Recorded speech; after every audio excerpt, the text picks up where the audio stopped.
Saluto i colleghi del Consiglio direttivo, i sindaci, gli amministratori locali e provinciali che hanno accolto il nostro invito ad una riflessione sui contenuti del Piano Nazionale per la ripresa e resilienza e sulle modalità per beneficiarne. Abbiamo voluto con noi anche la Regione e la Provincia. Ringrazio il Presidente del Consiglio regionale Roberto Ciambetti ed il Presidente dell'amministrazione provinciale e Sindaco di Vicenza Francesco Rucco per la loro disponibilità. Un grazie va anche ai relatori ai quali, per i loro diversi Io ruoli, mi sento, ma non abbiamo credo che lei, chiesto Stefania, cerchi me. un contributo di merito e di metodo. No. Scusa. Confartigianato Imprese Mi hanno mandato Vicenza questo link. è un'associazione di imprese No, questo è artigiane giusto, questo e è il di link piccole che imprese. consente di parlare con la regia. Attenda. Io sono uno dei relatori. Non sono Confartigianato in attesa che mi dicano cosa dobbiamo fare. Confartigianato Imprese Vicenza è un'associazione di imprese artigiane di piccole imprese e come avrete notato questa sera dedichiamo spazio ai temi che legano economia e territorio. Siamo infatti convinti che impresa e territorio sia un binomio non scindibile. Le nostre imprese hanno storia, vivono il presente e immaginano il loro futuro, anche nei mercati più lontani, sensibili ai legami con il proprio comune e alla vita di comunità. Questo è uno degli aspetti della resilienza e la pandemia ne ha rafforzato i tratti. Anche per questi motivi abbiamo voluto allargare l'incontro ai sindaci e agli amministratori provinciali, che svolgono un ruolo importante verso il quale non sempre c'è gratitudine e riconoscimento.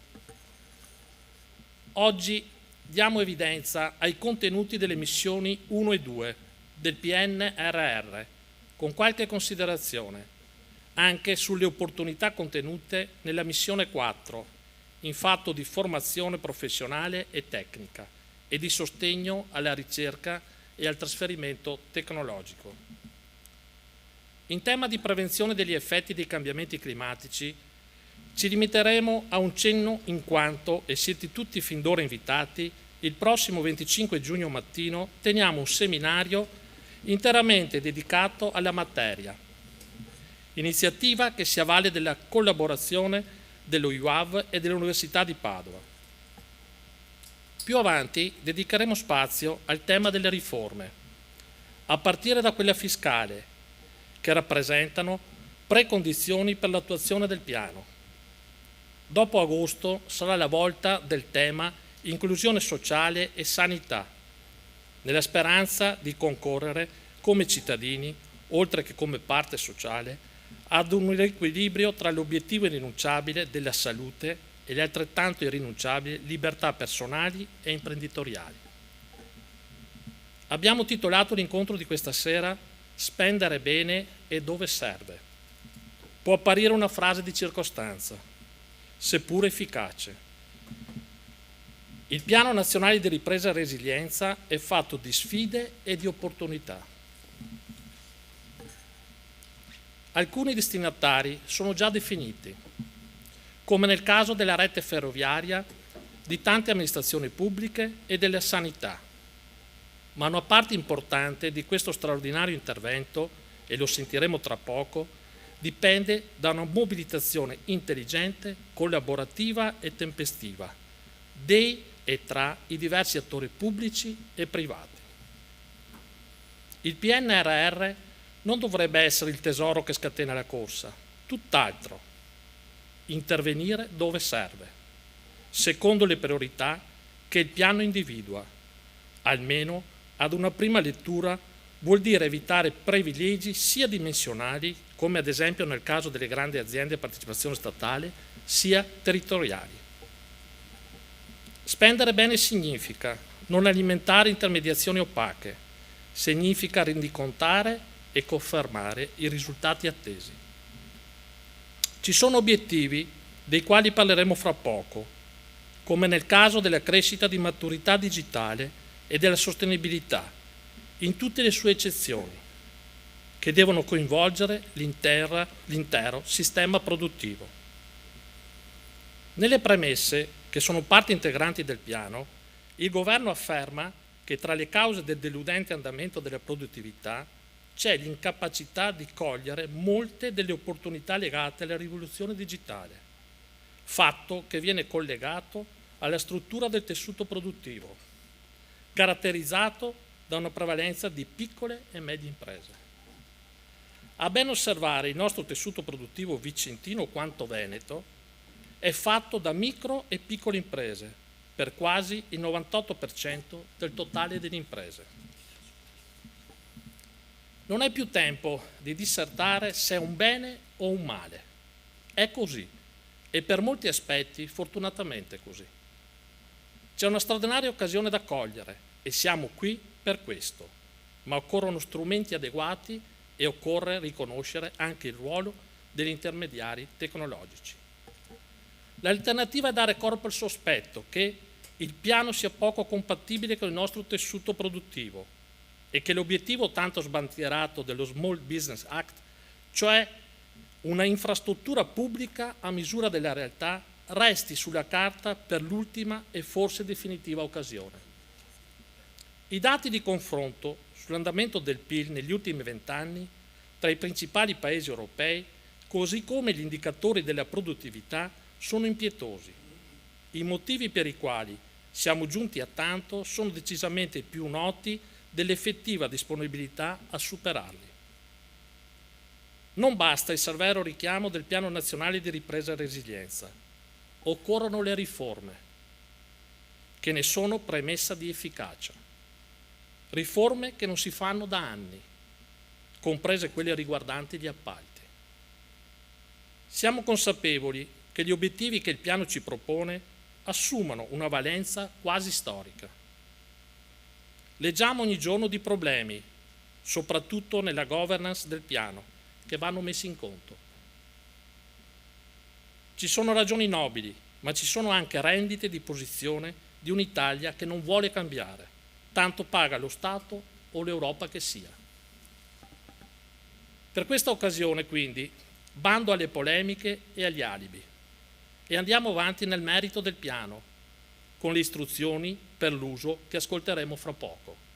Grazie ancora e buon lavoro a tutti.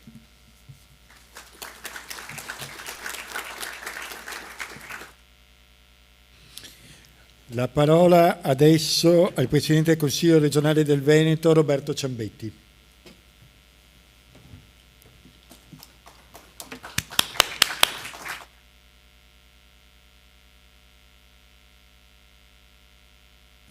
Grazie per l'invito e assolutamente riflessione attuale e opportuna.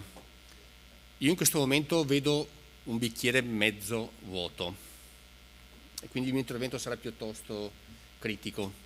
Se tolgo le mascherine siamo a distanza, sono negativizzato di tutto e di più abbastanza. Spendere bene e dove serve. Io uso ancora un motto, e Terrabuio me l'avrà sentito dire più volte: i soldi pubblici vanno sempre spesi bene e quando sono pochi vanno spesi meglio. In questo momento qualcuno pensa che i soldi non siano pochi e invece poi, secondo me, ve lo dirò, non sono proprio così tanti né regalati. Comunque siamo davanti a un'occasione storica e non possiamo permetterci il lusso di perderla o sprecarla. Il Recovery Plan, nel rispetto dei limiti condivisi dai 27 Stati membri, destina il 37% delle risorse alla transizione verde, il 20% a quella digitale e le 6 missioni in cui si articola il Piano Nazionale di Resilienza e Ripresa. Gli investimenti saranno sia in infrastrutture fisiche sia digitali, per la mobilità sostenibile, ma anche per istruzione, ricerca, inclusione e coesione sociale e per la salute.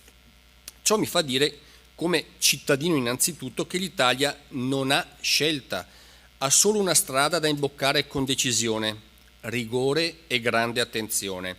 E questo perché ci saranno paesi europei che guarderanno con la lente di ingrandimento come verranno spesi i soldi in Italia.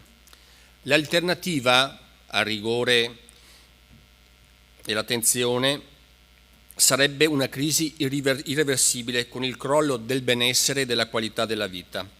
Fatta questa premessa, aggiungo che partecipo con estremo piacere a questo convegno anche perché esso mi dà modo di incontrare volti amici e tecnici con i quali ho condiviso parte della mia esperienza che mi ha portato oggi ad essere capo delegazione italiana al Comitato delle Regioni d'Europa, un organismo comunitario di cui sono anche vicepresidente e che per legge viene consultato dalla Commissione europea, la quale si attiene ai suoi pareri obbligatori, pareri che peraltro resi anche al Parlamento europeo.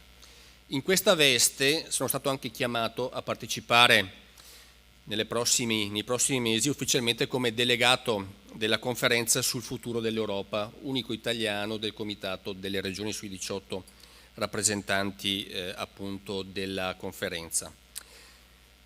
Non mancano segnali negativi sul recovery plan e l'Italia,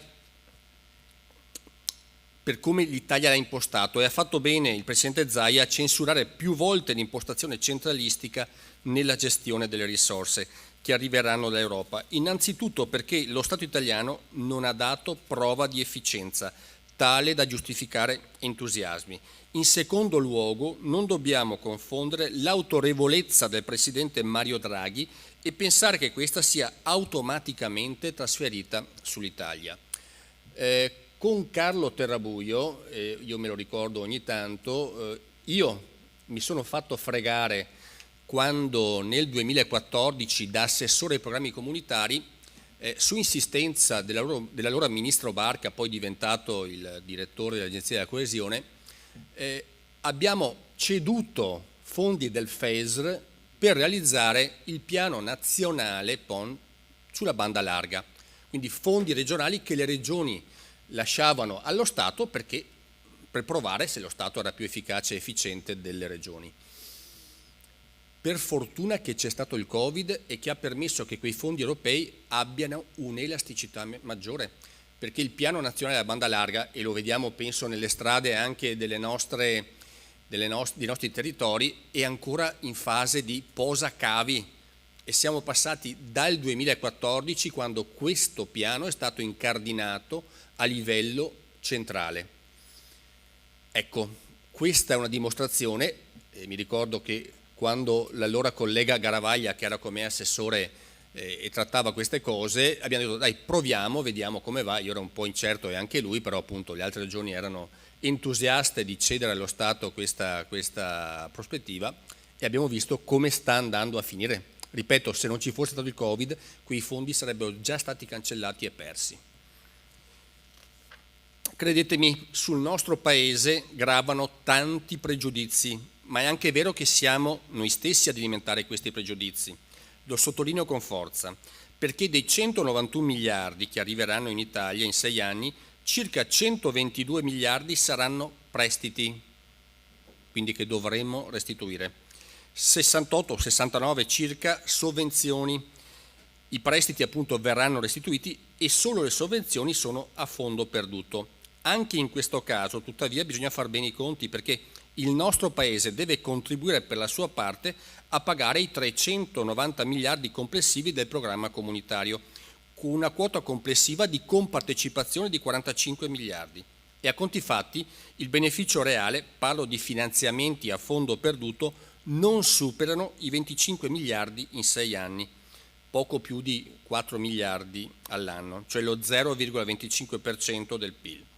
Ricordo a tutti che l'Italia è contribuente netto dell'Unione Europea, versa circa 3 miliardi in più all'anno di quelli che riceve dall'Unione. Rispetto al passato, con il Recovery Fund, per la sola parte dei finanziamenti a fondo perduto, più o meno ci mettiamo alla pari.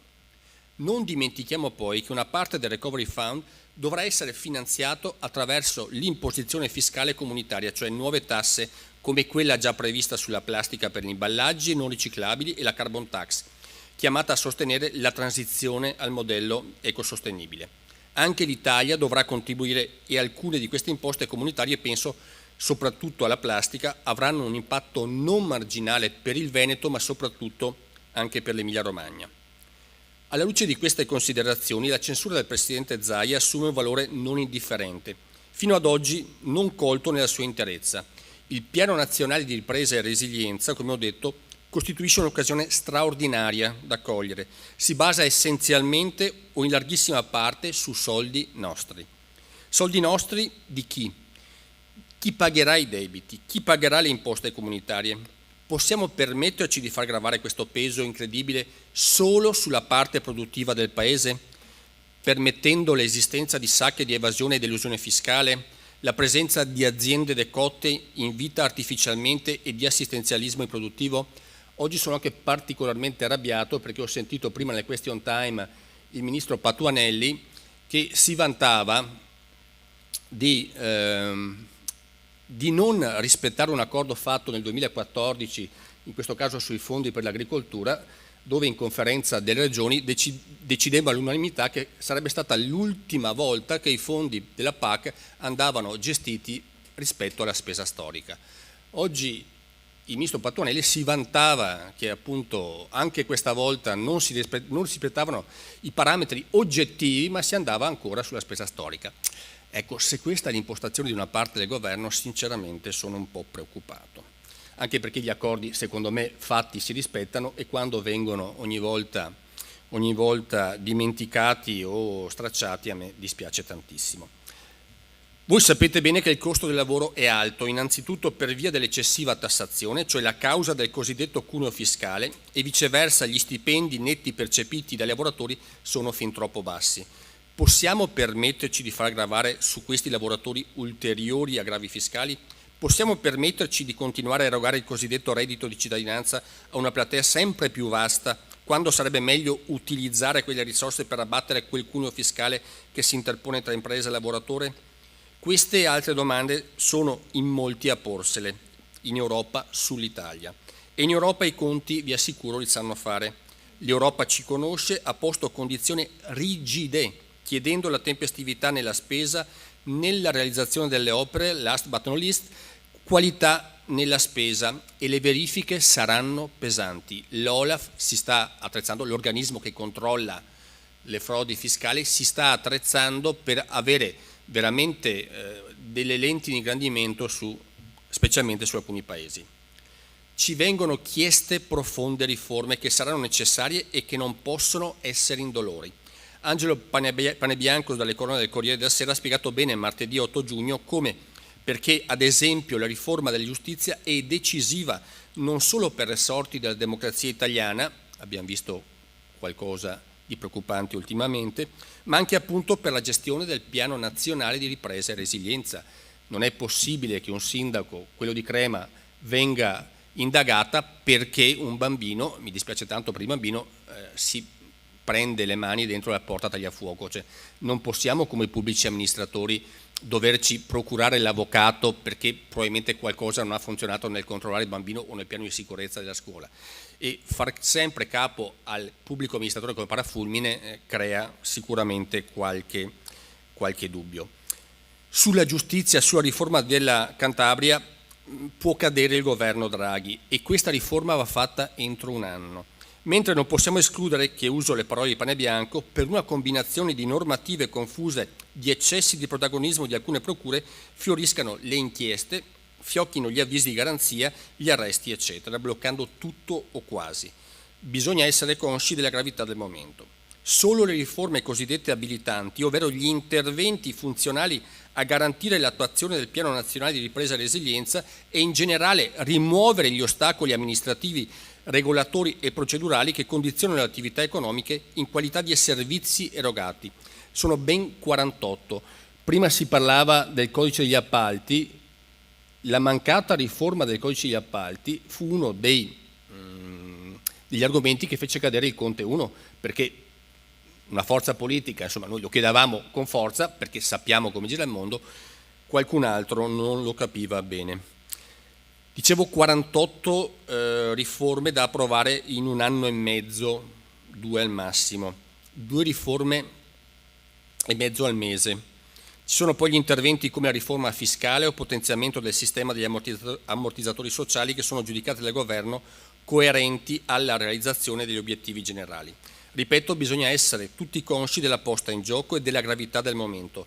La politica deve guardare lontano perché se pensiamo alle prossime elezioni amministrative o nel semestre bianco o alle politiche del 2023, non andremo lontano. Bisogna saper guardare ben oltre il 2026 e capire che gli investimenti di oggi daranno i loro veri frutti a medio e lungo termine.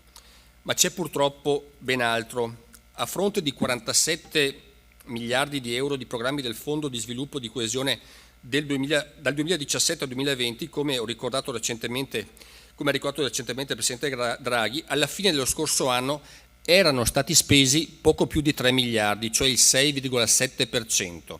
Nel 2017 in Italia erano state avviate ma non completate 647 opere pubbliche. In oltre 2/3 di questi casi in 4 anni non si erano avviati nemmeno i cantieri. Il 70% di queste opere non sono completate per un valore di circa 2 miliardi e queste 2 miliardi erano localizzate al sud Italia, a cui sono destinati nei piani del governo circa 80 miliardi del Piano Nazionale di Ripresa e Resilienza. Lo scenario dunque non è dei più semplici, le cronache dell'uso dei fondi europei non sono esattamente incoraggianti. Ci sono però dei segnali positivi. Guardiamo alla nostra regione, alla Pedemontana ad esempio, che sta per essere portata a termine dal Veneto, oppure pensiamo a quei 5 mesi di anticipo rispetto ai piani previsti dalla firma dell'accordo per l'attivazione dei lavori della linea alta velocità tra Verona e Padova, e qua mi permetto di dire che il sindaco Rucco è stato protagonista assoluto della cosa. L'atto concordato tra General Contractor Iricav 2 e Rete Ferroviaria Italiana del gruppo FS e la mossa ufficiale per l'avvio dei lavori del secondo e ultimo tratto e l'otto costruttivo del tratto funzionale Verona-Vivo-Vicenza del valore di circa 1 miliardo e 600 milioni di euro. A questo si aggiunge anche la firma dell'accordo per la progettazione definitiva dell'attraversamento di Vicenza, che fa parte del secondo lotto per un valore stimato di circa 720 milioni. Prima dell'esplosione della pandemia, il Veneto aveva rispettato l'obiettivo richiesto nel 2019 dalla Commissione europea, certificando pagamenti per 158 milioni di euro a fronte di un minimo previsto di 148. E qui Pelloso ne è stato assolutamente protagonista e anche pistone quando era ora di spingere perché queste cose andassero fatte. Esistono dunque segnali positivi, ma quello che voglio dire è che le difficoltà sono molte e nessun attore sociale, economico e culturale e politico può tirarsi indietro e molti dovranno rinunciare a rendite di posizione, vantaggi, privilegi, forme di assistenza insostenibili. È sbagliato guardare al Piano Nazionale di Ripresa e Resilienza come al momento della grande spesa pubblica. Sarebbe un errore imperdonabile. La spesa pubblica deve essere produttiva. Spesa pubblica improduttiva ci creerebbe nel medio e lungo periodo problemi dai quali il sistema paese, secondo me, rischia di non riuscire a sollevarsi più. Il piano appunto è il momento di responsabilità singola e collettiva. O lo capiamo o per questo il paese appunto si spalancherà una strada che porterà al sottosviluppo. Grazie, scusatemi se sono stato un po' drastico, ma in questo momento sinceramente vedo questo scenario a livello nazionale.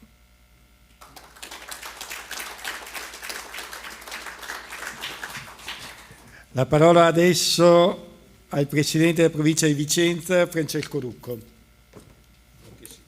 nonché Sindaco di Vicenza. Grazie, dottor Feltrin, buonasera a tutti, buonasera alle persone collegate. Ma io, guardate, raccolgo anche quella che vuole essere una provocazione del Presidente del Consiglio regionale sicuramente, ma parte da un dato di fatto. Effettivamente un po' di preoccupazione c'è anche nella gestione di questo piano nazionale per la resilienza, per la ripartenza, perché abbiamo vissuto da amministratori la gestione del Covid, dell'emergenza Covid, quindi abbiamo capito i limiti del nostro Paese ed è giusto che il recovery ci sia, che abbia degli obiettivi ben precisi, che vadano assolutamente sostenuti da tutti gli amministratori, dal mondo diciamo delle categorie imprenditoriali eccetera, ma non dobbiamo far finta di vivere una situazione complessa a livello Paese. Il nostro Paese è un Paese che, per parlare tra il 99 e il 2019, ha prodotto un aumento di PIL del 7,9% in 20 anni. Considerate che Germania, Spagna e Francia viaggiavano tra il 30 e il 43% di PIL, quindi numeri devastanti di confronto rispetto al territorio italiano. Però è chiaro anche che un messaggio di speranza bisogna darlo, perché se ci diamo sempre addosso non ne veniamo più fuori. Quindi partendo dall'esperienza negativa della gestione del Covid, e lo dico da amministratore di una città capoluogo che ha solo 111.000 abitanti, non voglio immaginare città più grandi, partiamo dal presupposto che ci sia quindi un paese assolutamente da riformare, e questa è l'occasione per riformare il nostro paese, quindi ci vuole l'impegno di tutti, dal singolo cittadino fino ai massimi incarichi nazionali, che stanno accedendo ad un piano che prevede 222 miliardi, come diceva prima il Presidente Ciambetti, di cui 30 un fondo complementare messo dal governo italiano con lo scostamento di bilancio, il resto sono 191,5 miliardi di euro, di cui una parte a fondo perduto, però la maggior parte naturalmente da restituire. L'obiettivo è quello di una ripartenza, quindi di una riforma sostanziale del nostro Paese, che deve riparare una serie di danni economici e sociali provocati da una pandemia mondiale, perché questo è stato, e che abbia l'obiettivo di affrontare e superare le debolezze strutturali del nostro Paese, e quindi ridurre i divari territoriali, quindi maggiore coesione territoriale, nord-sud per esempio, favorire l'ingresso nel mondo del lavoro e mantenere e sostenere la partecipazione femminile nel mondo del lavoro, uno spazio maggiore per i giovani, una maggiore produttività del nostro Paese, quindi delle nostre aziende, e soprattutto poi adeguarsi a tutta una serie di ritardi che ci sono. Io, guardate, lo vivo da sindaco e sto vivendo l'esperienza del 110, vedere persone che scendono negli archivi nel 2021 per andare a raccogliere un fascicolo spesso anche incompleto, perché magari qualcuno ha fatto sparire le carte, è un'esperienza di una frustrazione. Io che faccio anche il professionista, dove abbiamo il Tribunale di Vicenza, tutti ne possono parlare male, tutti i fascicoli digitalizzati, grazie al Presidente del Tribunale Rizzo, che non smetterò mai di ringraziare come amministratore ma anche come professionista. Avere archivi nel 2021 in quelle condizioni, e questo vale ovviamente per tutti i comuni, immaginate il capoluogo, quindi immaginate i comuni più piccoli cosa accade. La digitalizzazione è una partita fondamentale per ogni tipo di attività nel nostro Paese. E poi naturalmente gli interventi sulle infrastrutture, parlava giustamente il Presidente di alta capacità, ma non solo. Tra l'altro il recovery non finanzia la parte, per intenderci, da Vicenza fino a Padova, ma finanzia fino alle porte di Vicenza, quindi fino alla parte, diciamo, Altavilla, ingresso Vicenza, perché c'è un fondo diverso di 26 miliardi che è stato individuato, che verrà utilizzato per la parte, diciamo, attraversamento di Vicenza. E poi la parte delle scuole, perché tutti parlano, ma il Veneto, e su questo devo dire che la provincia di Vicenza già negli anni passati, qualcuno voleva abolire anche le province, ricordo, no? C'è una legge che porta il nome di un ex ministro, un esponente di un partito che conosciamo bene, che voleva abolire le province. Oggi le province stanno tornando ad essere punto di riferimento per tutti gli amministratori e cittadini con competenze limitate, ma vi posso garantire che il lavoro fatto in questi anni sull'edilizia scolastica, che è oggetto anche di questo recovery, in Veneto e a Vicenza lo abbiamo già fatto. Noi siamo la provincia d'Italia, probabilmente una delle uniche province d'Italia, dove abbiamo il 98% di CPI, certificato prevenzione incendi regolare. Sfido un'altra provincia d'Italia ad avere il 98% di CPI regolari, nonché sull'antisismica, un percorso, una programmazione di interventi, anche questa finanziata da recovery, quindi noi i soldi andiamo a prenderci, non è che ci arrangiamo e facciamo i polentoni e aspettiamo sempre che dobbiamo arrangiarci perché i veneti sono più bravi, quindi non ha bisogno di schei, no? Questo si dice di solito. In questo momento abbiamo però già avviato una serie di interventi da recovery, ci sarà sicuramente un divario, e la preoccupazione che io ho rispetto ad altre regioni, naturalmente, la preoccupazione che io ho anche in materia sanitaria è che, proprio perché i veneti si arrangiano e cominciano sempre a lavorare prima e si rimboccano le maniche, la centralizzazione, e qui condivido il passaggio del Presidente Ciambetti in toto, possa vedere ancora una disparità di trattamento del Veneto rispetto ad altre regioni, perché paradossalmente il comune di Vicenza, vi faccio un esempio, siccome è un comune che è, diciamo, dal punto di vista della sostenibilità economica e finanziaria, un ente cosiddetto virtuoso, oggi, a differenza del Sud, e guardate, io ho origini del Sud, quindi mi permetto di dirlo molto liberamente, non può assumere personale in comune. Mentre assumono personale al Sud e fanno un bando dove hanno assunto migliaia di persone, al Nord io sto facendo un concorso per i vigili, non so neanche se potrò assumere i vigili per un concorso partito 1 anno e mezzo fa, poi interrotto dal Covid. Cioè, questo è quello che non funziona in questo Paese.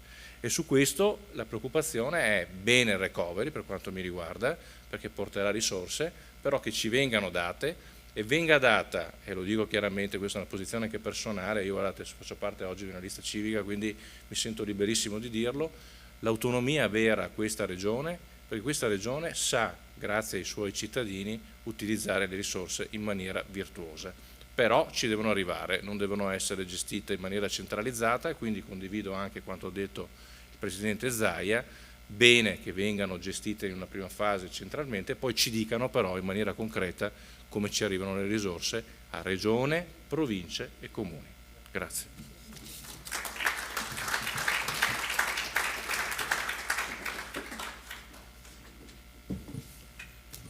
Bene, professor Paolo Feltrin.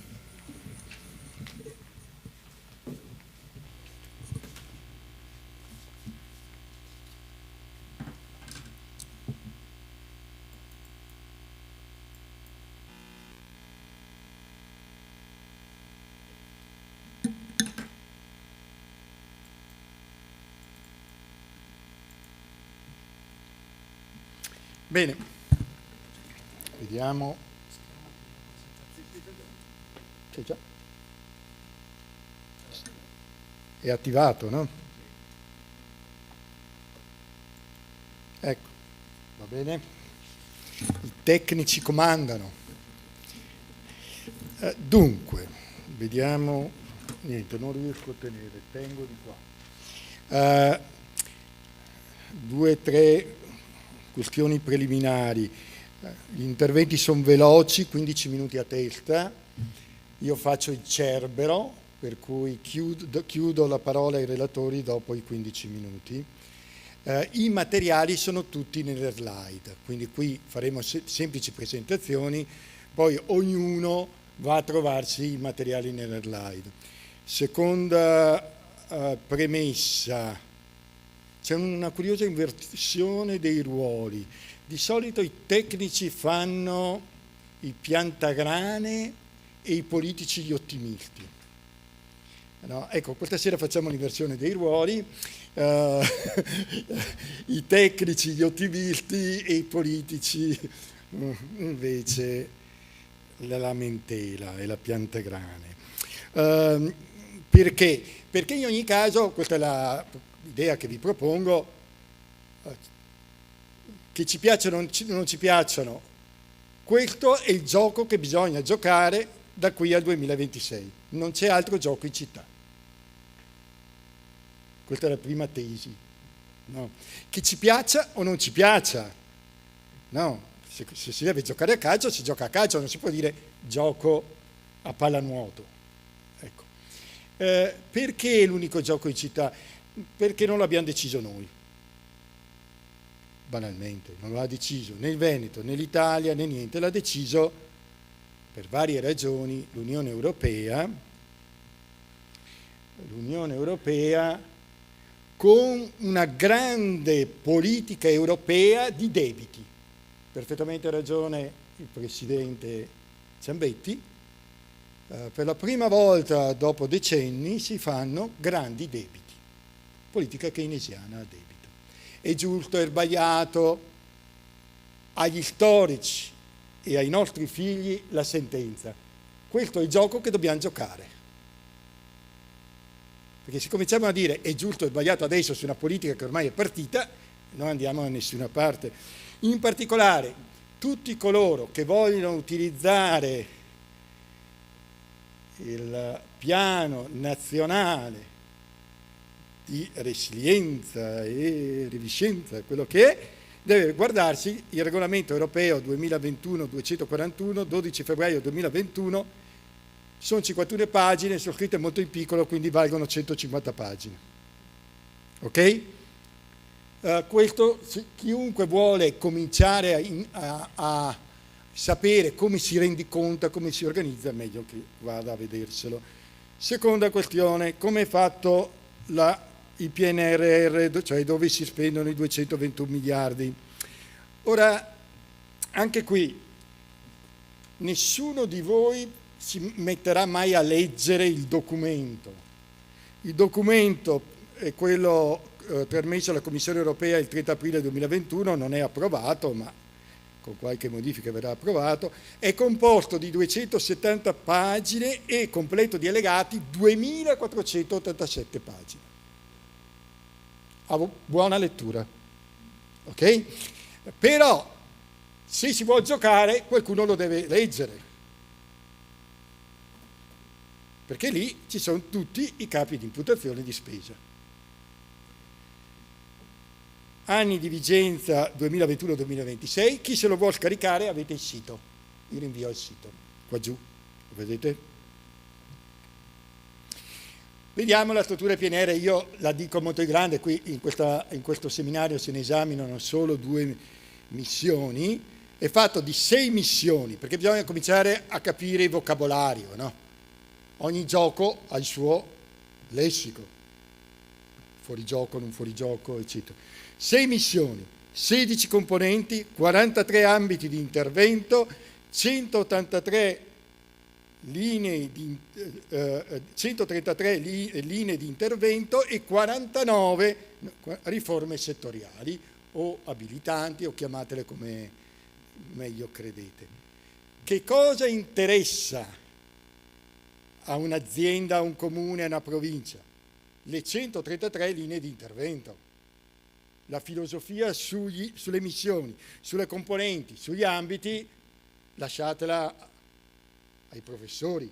Quello che conta sono le 133 linee di intervento. Questo è il piano di resilienza nazionale, queste sono le slide della Presidenza del Consiglio dei Ministri, non quelle fatte da Confartigianato, da qua e da là. Io le salto tutte, no? Tranne dire, ecco qua, le 6 missioni, sono titoli generici, non vogliono dire niente. Quello che conta sono le 133 linee di intervento. Qui sono tutti i criteri come verranno fatti. Io salto a pie pari tutta questa roba qui e vediamo le risorse. Ognuno se lo vuol vedere, sono slide certificate Presidenza del Consiglio dei Ministri. Qui avete le risorse di missioni e componenti, qui avete tutte le risorse delle 133 linee di intervento. Ognuno si va a vedere quello che gli interessa. Vincoli. Primo vincolo. In ogni caso il 40% va alle 6 regioni del Meridione. È un vincolo, vedete lì, la Repubblica, Presidenza del Consiglio dei Ministri. Quindi il 40% delle risorse comunque vanno lì, punto e a capo. Ok? È giusto, è sbagliato? Questo è il gioco.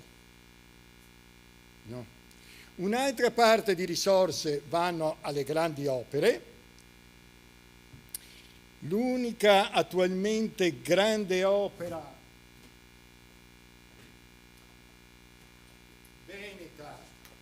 finanziata certamente è le opere di adduzione su Verona-Brennero, okay?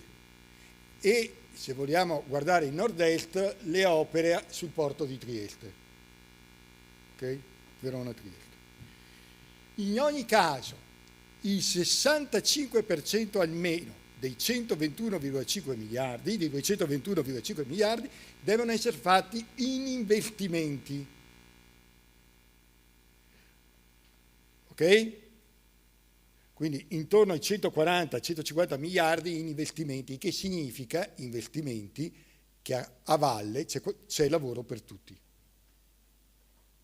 Perché comunque si tratta di investimenti, non né di spese per il sociale, né di spese per la famiglia, né di fisco, eccetera, investimenti. Qui ci sono alcune stime che potete vedere sui possibili effetti in termini di ricaduta per le piccole aziende artigianali di una serie di misure del recovery. Ve le guardate, ve le studiate, però sono abbastanza interessanti perché fanno vedere appunto il meccanismo keynesiano di moltiplicatore, in sostanza, di questo che si affida al recovery plan, e cioè produrre spese a catena, fino ad arrivare all'ultima azienda artigiana, in teoria. Abbiamo un minuto in più, fai qualche esempio. Ad esempio, ci sono gli edifici scolastici da sostituire dal miglioramento delle classi energetiche, sono 2.437.000 metri quadri di edifici scolastici con miglioramento di classe energetica. Vuol dire che per tutto il ciclo edilizio e cose si faranno o non si faranno. Questi sono i soldi. Attenzione che se non si fanno l'Europa ce li toglie i soldi. Il meccanismo è tutto qui, Anno dopo anno devono essere spesi, altrimenti ce li tolgono. No? Quindi insomma l'incentivo a spendere c'è tutto. 100.000 edifici da ristrutturare con super bonus, eccetera, eccetera, ve li guardate, gli asili nido, ecco, tutte robe da costruire e da fare. Governance. Cosa si è deciso? Draghi ha deciso che fa tutto lui. È chiaro? Cioè Draghi lo ha deciso con questo decreto legge 31 maggio del 2021, in questo decreto legge che è composto di 270 pagine, le uniche che contano sono circa 12 pagine. Se volete ve le indico, la pagina 111 e la pagina 117. Sulla governance, ok? Adesso io ve la schematizzo. Cos'è che dice Draghi? Giusto o sbagliato che sia, Io capisco le perplessità, le ho anch'io, ma insomma cerchiamo di capire cosa dice Draghi. Draghi dice: non mi fido di nessuno tranne che di me. Io sono Mandrake. Che lo sia o non lo sia, lo vedremo, ma insomma, intanto lui pensa di esserlo, ok? E che cosa fa per governare questi 221,5 miliardi? Primo, fa una cabina di regia. Chi la compone la cabina di regia? Draghi. Più di volta in volta chi decide lui. È chiaro?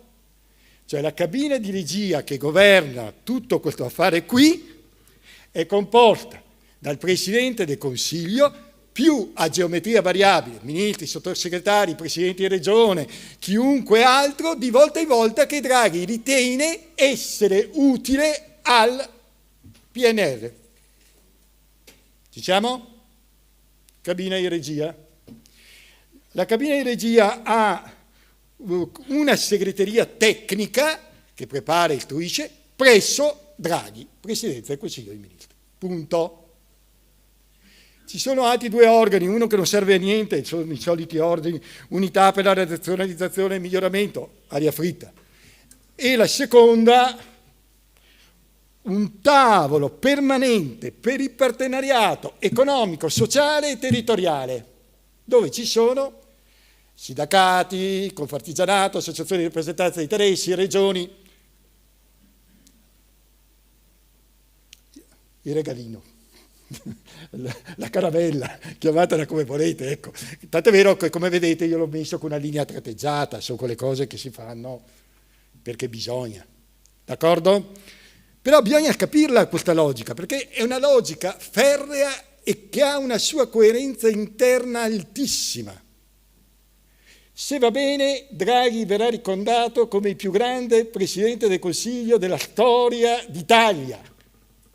Se va male, va all'inferno. Chiaro? O alla corte marziale, cose di questo genere. Insomma. Cosa c'è sotto la segreteria tecnica? Un servizio centrale per il PNR presso il Ministero dell'Economia, Ragioneria Centrale. Questo fa tutto. questo servizio centrale per il PNR, ha la responsabilità di tutto, controllo, valutazione, erogazione, tutto. Chi c'è lì? Franco. Chi è Franco? L'uomo che per 40 anni ha lavorato fino adesso con Draghi. Quindi, attenzione, è anche unità di contatto con l'Unione Europea, è anche responsabile di tutta la rendicontazione all'Unione Europea. Di fatto, Franco è di fatto il vice premier italiano, perché rappresenta l'Italia in Europa, quindi è una rappresentanza formale. Quindi la coppia è Draghi-Franco. Quindi, sperando ricordati, entrambi o entrambi all'inferno. Sotto, chi spende in prima battuta? Giallo, ministeri. Qui è il punto debole su cui ha perfettamente ragione, a mio avviso, Ciambetti. Cioè, i primi che devono coordinare, fare tutte le azioni di spesa sono i ministeri centrali a Roma. Ultimo passaggio, i soggetti attuatori, cioè chi concretamente poi fa. Ecco, solo a questo punto emergono, come vedete, amministrazioni centrali, regioni e enti locali attraverso proprie strutture o affidamenti. Tutta la prima parte è a Roma e poi solo e soltanto in sede di attuazione si comincia a nominare qua dentro regioni, enti locali, eccetera, eccetera, eccetera. Piccolo problema. Oggi la governance è assunta in toto da Draghi più Franco. Cosa succede quando cambierà questo governo?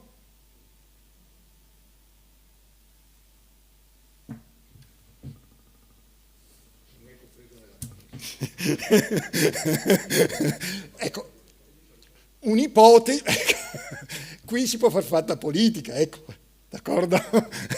Qui si può cominciare con la fatta politica. Cadenzamento della spesa rigorosa, cioè bisogna rispettarla, li avete qui. In sintesi, per il momento tutto si decide a Roma, punto e a capo. Che lo si voglia o che non lo si voglia. Ergo, come si riesce ad ottenere i finanziamenti per il PNR?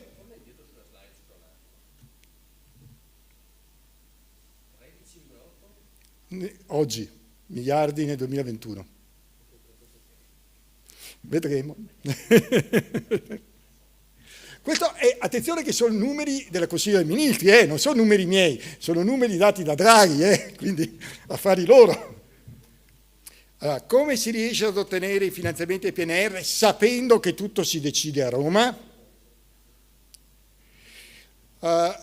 Ogni volta che c'è un finanziamento pubblico di queste dimensioni è come il favo e ci sono tutti i mosconi, le vespe, eccetera, che cercano di prendere il miele. Ecco, questa è la situazione che si crea inevitabilmente in una situazione di questo genere. La domanda è, ergo che si fa? Primo, conclusione, siccome gli enti locali sono il livello minimo di attuazione, gli enti locali si devono dare da fare. Siccome gli enti locali, ovvero i comuni, non possono avere tutte le competenze previste per fare 2871 pagine, 2 decreti di 400 pagine l'uno e avanti di questo passo, bisogna che si coordinino. Quindi un'unità di progetto e di coordinamento sovracomunale, ovvero provinciale, punto e a capo, senza se e senza ma. Chi non lo fa perde i fondi. O ne prende meno o avanti di questo passo. Seconda conclusione, ci vuole un'unità di progetto, coordinamento e lobby basati in regione e a Roma. Lobbying, sapete tutti cosa vuol dire. Terzo, bisogna studiare bene le modalità di erogazione.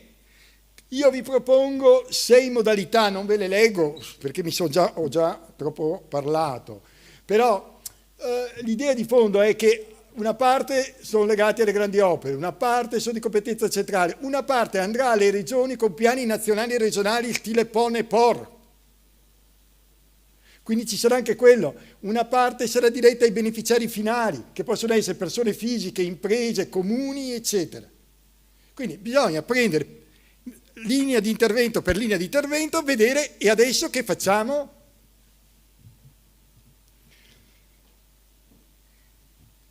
Suggerimenti per la spesa. Avere un cassetto molto ampio di idee, non di progetti, ma almeno le idee averle. Possibilmente buone idee, ma se no basta avere idee. Idee che poi vanno sviluppate missione per missione, componente per componente, ambito di intervento per ambito di intervento, misura per misura. Poi bisogna monitorare tutti i procedimenti e i processi romani, perché sono tutti a Roma, conoscere tutte le persone che decidono a Roma, costruire un coordinamento informale tra parlamentari, giunta regionale, associazioni di rappresentanti di interessi per decidere insieme chi fa cosa, con chi, dove, quando e come. Alcune regioni lo stanno già facendo. Per concludere, ho finito. Grazie.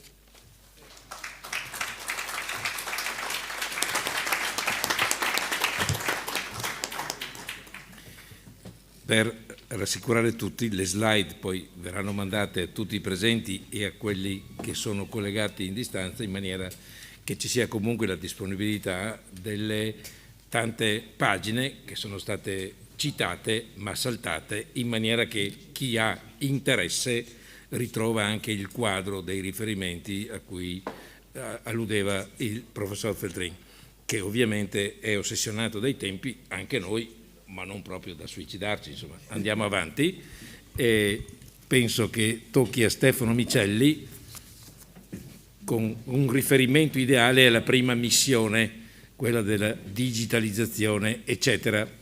Stefano, stai comparendo?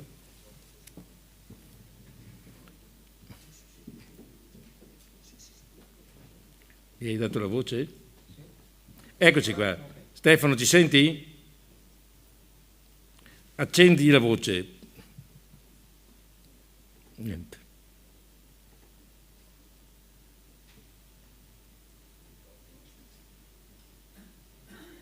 Ci siamo? Mi senti? Ora no. Abbiamo fatto la prova prima, può darsi che ci sia una fatua che è entrata. Sì. Mi sentite? Adesso sì. Adesso sì, prego. Vai. Parlo? Sì, parla. Sì, prego. Benissimo, buonasera a tutti. A me è il compito di proporre alcuni temi specifici relativi a quanto già introdotto prima di me. Io oggi mi occupo di un tema molto preciso che è l'accelerazione digitale e la competitività territoriale. A me è il compito di ragionare con le slide che avete sotto gli occhi delle possibilità che si aprono in particolare al nostro contesto economico, al mondo della piccola e media impresa, relativo ovviamente alle possibilità di finanziamento legate al PNRR. Due premesse, la prima è immediata, molti di voi sono rappresentanti di comuni e quindi hanno meno la delega, non hanno in molti casi una delega relativa al mondo dell'economia, al mondo della piccola impresa, ma questo non significa che il tema non vada conosciuto e dominato. La seconda premessa ha a che fare invece con lo spirito del documento del PNR, ribadito nella prefazione di Mario Draghi e confermato nella relazione del governatore Visco nella recente assemblea di Banca Italia del 31 maggio. Stiamo parlando di un mondo, quello che ha prodotto il PNRR, che non guarda con particolare favore il sistema della piccola e media impresa in cui il Veneto, la provincia di Vicenza è immerso, non crede a questo tipo di economia, non ne percepisce, diciamo, la spinta economica, al punto che come è stato detto prima di me nelle relazioni che mi hanno preceduto, è abbastanza evidente che il divario fra l'economia italiana e quella francese e tedesca, come prima specificato, viene spesso imputato, lo vedete scritto in questa pagina, proprio a quel sistema di piccole e medie imprese che negli anni 70, negli anni 80 e ancora negli anni 90 ha funzionato, ma che ha rappresentato negli ultimi 20 anni un limite, secondo chi ha scritto il PNRR, allo sviluppo del paese nel suo complesso. Dentro questa cornice, per regioni come il Veneto, per aree come quella di Vicenza, si apre una finestra di opportunità in cui si viene richiesti di dimostrare che grazie ai debiti e alle risorse che vengono messe in campo si potrà fare quel salto di qualità che viene da più parti invocato. Una delle leve che viene giustamente ribadita è quella della digitalizzazione legata al sistema dell'innovazione e della competitività del nostro sistema. Una leva che è parte integrante della missione 1, della componente 2. Una di queste missioni, la prima, vale circa 40 miliardi della busta complessiva del PNRR. Dentro a questo grande contenitore ci sono più, lo vedete, più elementi. Sicuramente il primo è quello della transizione digitale e del passaggio a Industria 4.0. C'è poi ovviamente la fibra ottica e il 5G, c'è il tema ovviamente delle filiere, lo vedremo più rapidamente, e della internazionalizzazione. A me interessa con voi ragionare sulla voce che la fa da padrone. Vedete che di questi 23 miliardi, qui stiamo ragionando solo sulla componente 2, dei 40 miliardi della componente 1, l'investimento principale è sui 13 miliardi per la transizione 4.0. Questo deve in qualche modo farvi rassicurarvi da un lato, perché stiamo parlando di un mondo, quello della transizione 4.0, che viaggia per automatismi sostanzialmente. Dall'altro ci deve porre alcuni interrogativi importanti. Su questo voglio darvi qualche indicazione che secondo me è molto importante e che vi dà il quadro di come potrebbe atterrare questa misura e di quale impatto potrebbe avere sui nostri territori se non viene in qualche modo addomesticata dalla politica. Questa è una ricerca che noi come Università di Venezia e come Università di Padova abbiamo fatto nel corso degli ultimi 2 anni, pre e durante la pandemia, che prova a mettere a fuoco il rapporto fra la competitività delle nostre piccole e medie imprese. Qui vengono presi in esame 60.000 imprese piccole e medie a livello nazionale, ma i dati regionali in questo senso coincidono, e il segmento top 5%, cioè i top performer in assoluto, che vengono rappresentati nella barretta verde che voi vedete superiore rispetto alla media. Vedete che esiste oggi una correlazione molto precisa, molto chiara fra un sistema di tecnologie digitali che fa da perno, che fa da qualità manageriale di tante piccole e medie imprese, e le performance. Vedete per esempio che la barretta verde, per renderla semplicissima, è enormemente più lunga per le imprese del top 5%, cioè quelle imprese che crescono di più, fanno più EBITDA, fanno più EBIT, cioè hanno risultati economici migliori, mentre le imprese, quella della media, quelle in rosso, su alcune tecnologie particolarmente importanti come l'ERP, il CRM, insomma tutte le tecnologie che oggi fanno l'infrastruttura manageriale di un'impresa, queste tecnologie sono più indietro. Che cosa significa questo quando guardiamo il 4.0 che voi vedete qui? Quando guardiamo il 4.0 che riconferma questo tipo di differenza, che contribuisce ancora di più a polarizzare fra chi fa bene e chi fa meno bene, anche all'interno di specifici territori. Non è semplicemente un problema di nord, sud, est, ovest, qui è molto più un problema di impresa. Il 4.0 che oggi è diffuso nella piccola e media impresa, contrariamente a quello che la gente crede, oggi un 40% della piccola e media impresa italiana ha già assaggiato alcune tecnologie fra le 9 del 4.0. Queste tecnologie, dicevo, contribuiscono a rafforzare questa separazione, questa divaricazione fra top performer e altri. Quali sono le tecnologie che oggi la fanno da padrone? Ve le segnalo solamente per vostra informazione. Il cloud computing, che peraltro è oggetto oggi di un bando importantissimo per circa 1 miliardo per la pubblica amministrazione, ma potrebbe tranquillamente essere esteso anche alla piccola e media impresa. Abbiamo tutti i sistemi di integrazione delle informazioni e solo successivamente la robotica e la cyber security. Come funzionerà questo dispositivo che, come vi ho detto, già oggi potenzia enormemente le piccole e medie imprese più dinamiche a scapito di quelle più fragili, con il solito meccanismo del credito d'imposta che però verrà diluito, verrà attenuato proprio per dare la possibilità a tutti, a una platea più ampia rispetto a quella che abbiamo visto beneficiare in questi anni di 4.0, dei finanziamenti che oggi sono a disposizione. Come avete visto, la parte più importante dei finanziamenti oggi messi a budget rispetto a misura 1, componente 2. L'orizzonte non sarà più solo quello annuale e ci saranno estensioni sugli investimenti materiali, su cui ritorniamo più avanti, perché sono quelli relativi anche alla formazione e al capitale umano. Un segnale vi do, qui lo vedete, se noi andiamo a vedere le imprese che hanno beneficiato in questi anni di 4.0, sono anche quelle imprese che hanno capito l'importanza di queste tecnologie e che investirebbero anche in molti casi, il 40%, a prescindere dagli incentivi.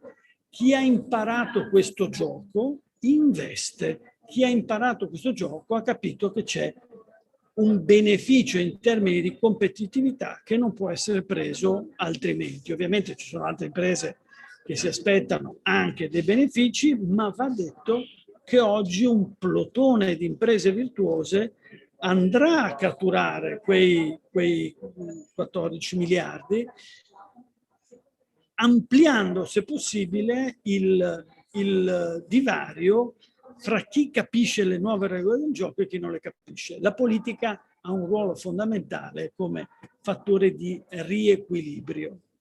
Investimento 3, le reti ultraveloci della banda larga. Questa è la seconda voce per importanza, lo vedete, 6,7 miliardi di euro, voce molto importante, anche perché dovrebbe mettere la parola fine al tema del digital divide, del gap fra aree che hanno oggi effettivamente la banda larga e aree che non le hanno con l'introduzione del 5G. Qui voi avete un osservatorio, l'osservatorio dell'Agcom sulla banda larga, lo conoscete benissimo.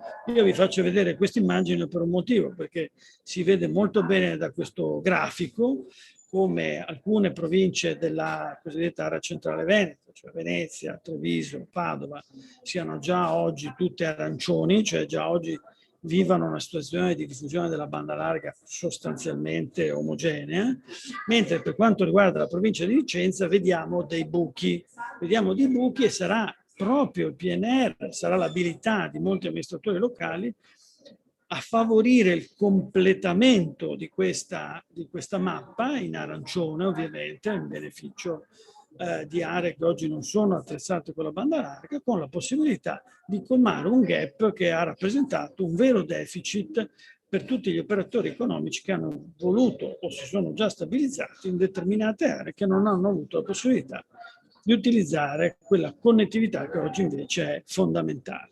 Come funzionerà? Qui ritorno alla logica che ha proposto prima molto correttamente Feltrin. Come funzionerà il meccanismo? Sappiamo che esiste una tematica di centralizzazione, ne è stato fatto cenno anche nelle relazioni che ci hanno preceduto, che hanno preceduto me e Feltrin.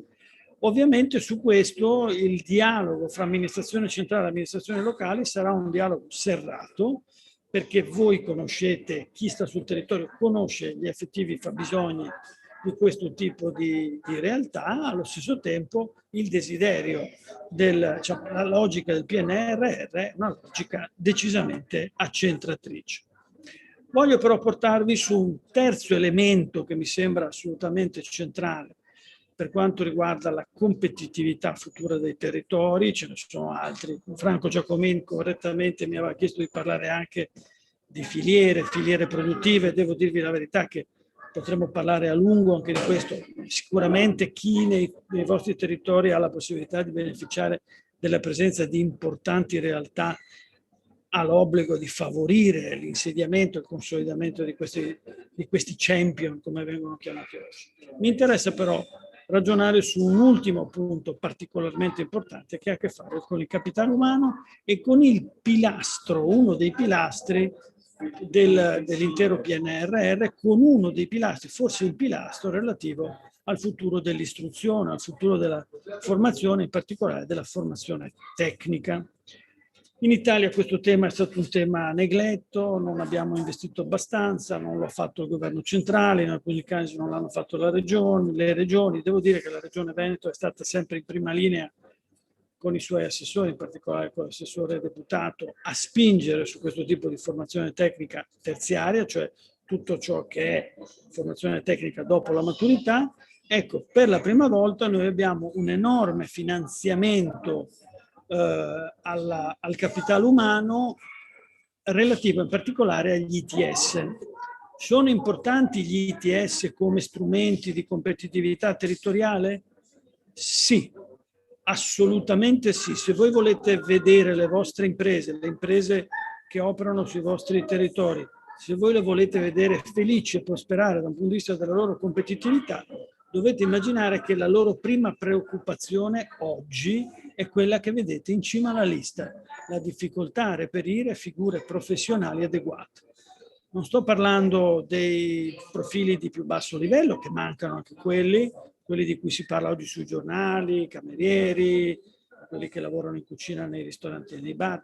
Sto parlando di quelle figure professionali che garantiscono la transizione 4.0 e che consentono alle imprese di guadagnare quei differenziali di competitività che abbiamo visto nelle slide precedenti. Cosa dice il PNRR? Che questi strumenti di formazione tecnica, gli ITS, legati in particolare al 4.0, saranno enormemente finanziati. 1,5 miliardi, 1,5 miliardi per fare le cose che voi vedete qui sotto. L'incremento del numero degli ITS, il potenziamento dei laboratori con tecnologia 4.0, la formazione dei docenti e lo sviluppo di queste piattaforme digitali che dovrebbero connettere domande e offerte di lavoro. Guardate che nei nostri territori questo tipo di strumenti mi sembrano abbastanza pleonastici. Molto importante l'aumento del numero degli ITS e soprattutto l'aumento dei corsi per ogni fondazione ITS. Da questo punto di vista vi segnalo che il Veneto ha fatto un enorme sforzo negli ultimi anni per garantire una presenza delle diverse realtà, delle diverse, come dire, aree territoriali e tematiche su cui si fonda questa struttura formativa. Qui vedete la lista, abbiamo il RED sull'efficienza energetica, il Cosmo a Padova sulle tecnologie per il Made in Italy, sul marketing, sulla moda, l'ITS agroalimentare del Veneto con questa storica presenza legata al Cerletti a Conegliano, l'ITS Academy per il turismo a Jesolo, l'ITS Academy Marco Polo a Venezia e Verona, il Meccatronico a Vicenza, ovviamente sulla grande tradizione del Rossi, e l'Academy Lasta a Verona sui servizi alle imprese. Queste realtà oggi sono parte di un sistema nazionale che fa più o meno un centinaio di ITS complessivamente, un centinaio di ITS che ha 15.000 studenti nel suo complesso. Oggi noi dobbiamo immaginare che questi 15.000 studenti nei prossimi anni dovrebbero, secondo il PNRR, raddoppiare, almeno, vi dico io, raddoppiare. In realtà la competitività nei nostri territori immagino dover fare ancora di più. Noi possiamo immaginare che il raddoppio sia su scala nazionale, ma Lombardia e Veneto dovranno fare sicuramente di più. Non cito nemmeno l'Emilia Romagna, che ha, come sapete, dalla sua la presenza di un ministro che su questi temi ha enormemente investito nel corso degli ultimi anni. Non credo che noi avremo solo le scuole su cui lavorare, avremo anche un sacco di laboratori. Vi ricordo che negli ultimi 10 anni sono emerse tante strutture di diciamo, di sperimentazione, di accompagnamento delle imprese. 10 anni fa, vi ricordate, avevamo scommesso sul 4.0 versione bottom-up, avevamo immaginato la presenza di molti Fab Lab, anche la Regione Veneto ha finanziato molte di queste strutture che ancora oggi sono molto virtuose da un certo punto di vista, in particolare sul tema della piccola e media impresa. In realtà oggi noi immaginiamo di dover andare, il PNRR lo dice molto chiaramente, con un approccio più strutturato. A fianco delle realtà formative di quei 7 ITS con i loro corsi distribuiti sul territorio, abbiamo bisogno di Digital Innovation Hub che si affianchino anche al mondo del Competence Center, che come sapete è basato in questo momento fra Padova e Venezia. Ecco, su questo il PNRR la dice chiaramente che ci sono delle importanti prospettive per tutto questo mondo. Io devo dirvi la verità, non credo che il PNRR metterà ordine in questa complicatissima materia, che è una materia difficile, in Italia è particolarmente complicata. Sicuramente però avremo la possibilità di far brillare Digital Innovation Hub come quello di Vicenza, che potrà accedere a un insieme di risorse nell'ambito di una riorganizzazione, di una razionalizzazione, così dice il PNRR, legata appunto alla modulazione delle funzioni e delle deleghe che tutti questi vari centri di competenza, punti di innovazione digitale, PID, eccetera, eccetera, subiranno nei prossimi anni. Da questo punto di vista, per gli amministratori locali si tratta di una grande opportunità. In sintesi, noi abbiamo per la competitività dei nostri territori un accompagnamento, la necessità di accompagnare il sistema delle nostre imprese, immaginando però che gran parte dei dispositivi da questo punto di vista andranno in replica di quel dispositivo semiautomatico che ha fatto la fortuna di in transizione 4.0, l'impresa 4.0. A fianco di questi dispositivi avremo invece il tema della banda larga, vi ricordo la seconda voce per importanza, sulla quale saremo chiamati a intavolare una strettissima collaborazione locale e nazionale per evitare quegli inciampi di cui abbiamo parlato prima. Il tema sul quale però vi invito davvero a riflettere è il tema del capitale umano, il tema della formazione professionale, sottolineando che proprio su questo tema si gioca un pezzo del futuro del nostro Veneto, un Veneto che ha perso giovani nel corso dell'ultimo quinquennio e che grazie a nuove strutture formative, non solo universitarie, grazie a centri di eccellenza, grazie a centri di ricerca e soprattutto grazie alla formazione professionale avanzata, può sicuramente attrarre giovani di talento da far lavorare nelle imprese. Grazie mille. Stefano Micelli, anche purtroppo stiamo costringendo argomenti importanti in tempi da convegno da 2 ore e un quarto. La parola adesso va a Carlo Terabuio, che è un nostro consulente, con un passato importante e un presente importante sul tema della rivoluzione verde e della transizione ecologica. Anche lui ha qualche difficoltà a costringere in 15 minuti quello che sta diventando uno dei temi più larghi e più lunghi, però oggi, come voi capite, noi apriamo un libro e un vaso di Pandora con tutta una serie di provocazioni. Siamo tra i primissimi a farlo, contiamo che cominciare la semina da prima possa produrre dei risultati abbastanza tempestivi. Vai Carlo. Buonasera, mi è stato dato il compito di parlarvi della missione 2 Rivoluzione Verde e Transizione Ecologica che ha 4 componenti, una delle quali la missione 2C1, componente 1, avrà un approfondimento dopo di me da parte di Stefania Tesser dell'ARPAV, particolarmente sul tema dei rifiuti e dell'economia circolare. Allora, sarò velocissimo perché i tempi sono ristretti, ma direi che per cominciare vorrei condividere di che cosa stiamo parlando, ovvero di che cosa stiamo parlando veramente, perché transizione ecologica, sviluppo sostenibile sono tutti nomi, sono tutte così, cose delle quali si sente sempre parlare, sempre di più, però capire di che cosa si stia parlando veramente è importante. Allora, mettendolo in fila, ovviamente, questo è proprio ovvio, si parla di transizione ecologica da un modello di sviluppo che è quello attuale ad un modello di sviluppo sostenibile. Questo proprio è quasi lapalissiano, ma bisogna comprendere questo quando si parla di transizione. Vi porto due affermazioni piuttosto secche, piuttosto forti e anche molto autorevoli. Allora, la prima di Edo Ronchi: transizione ecologica è un passaggio da un'epoca a un'altra, un cambiamento storico profondo della società e dell'economia per puntare su un benessere sostenibile di migliore qualità, più esteso e inclusivo. Qua è molto ampia, molto cosa, però direi che è molto forte.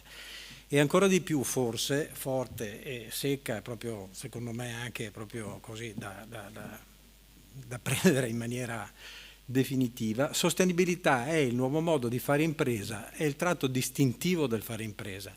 Si estende a tutte le funzioni aziendali, nessuno è escluso. Questa è un'affermazione di Paolo Gubitta, un economista d'impresa che probabilmente molti di voi, anzi se non tutti di voi conoscono, insegna a Padova, al QOA, ed è un'affermazione che ha fatto molto recentemente e che veramente è secca. Non è filosofia, non è un modo di pensare le cose, è il nuovo modo di fare impresa.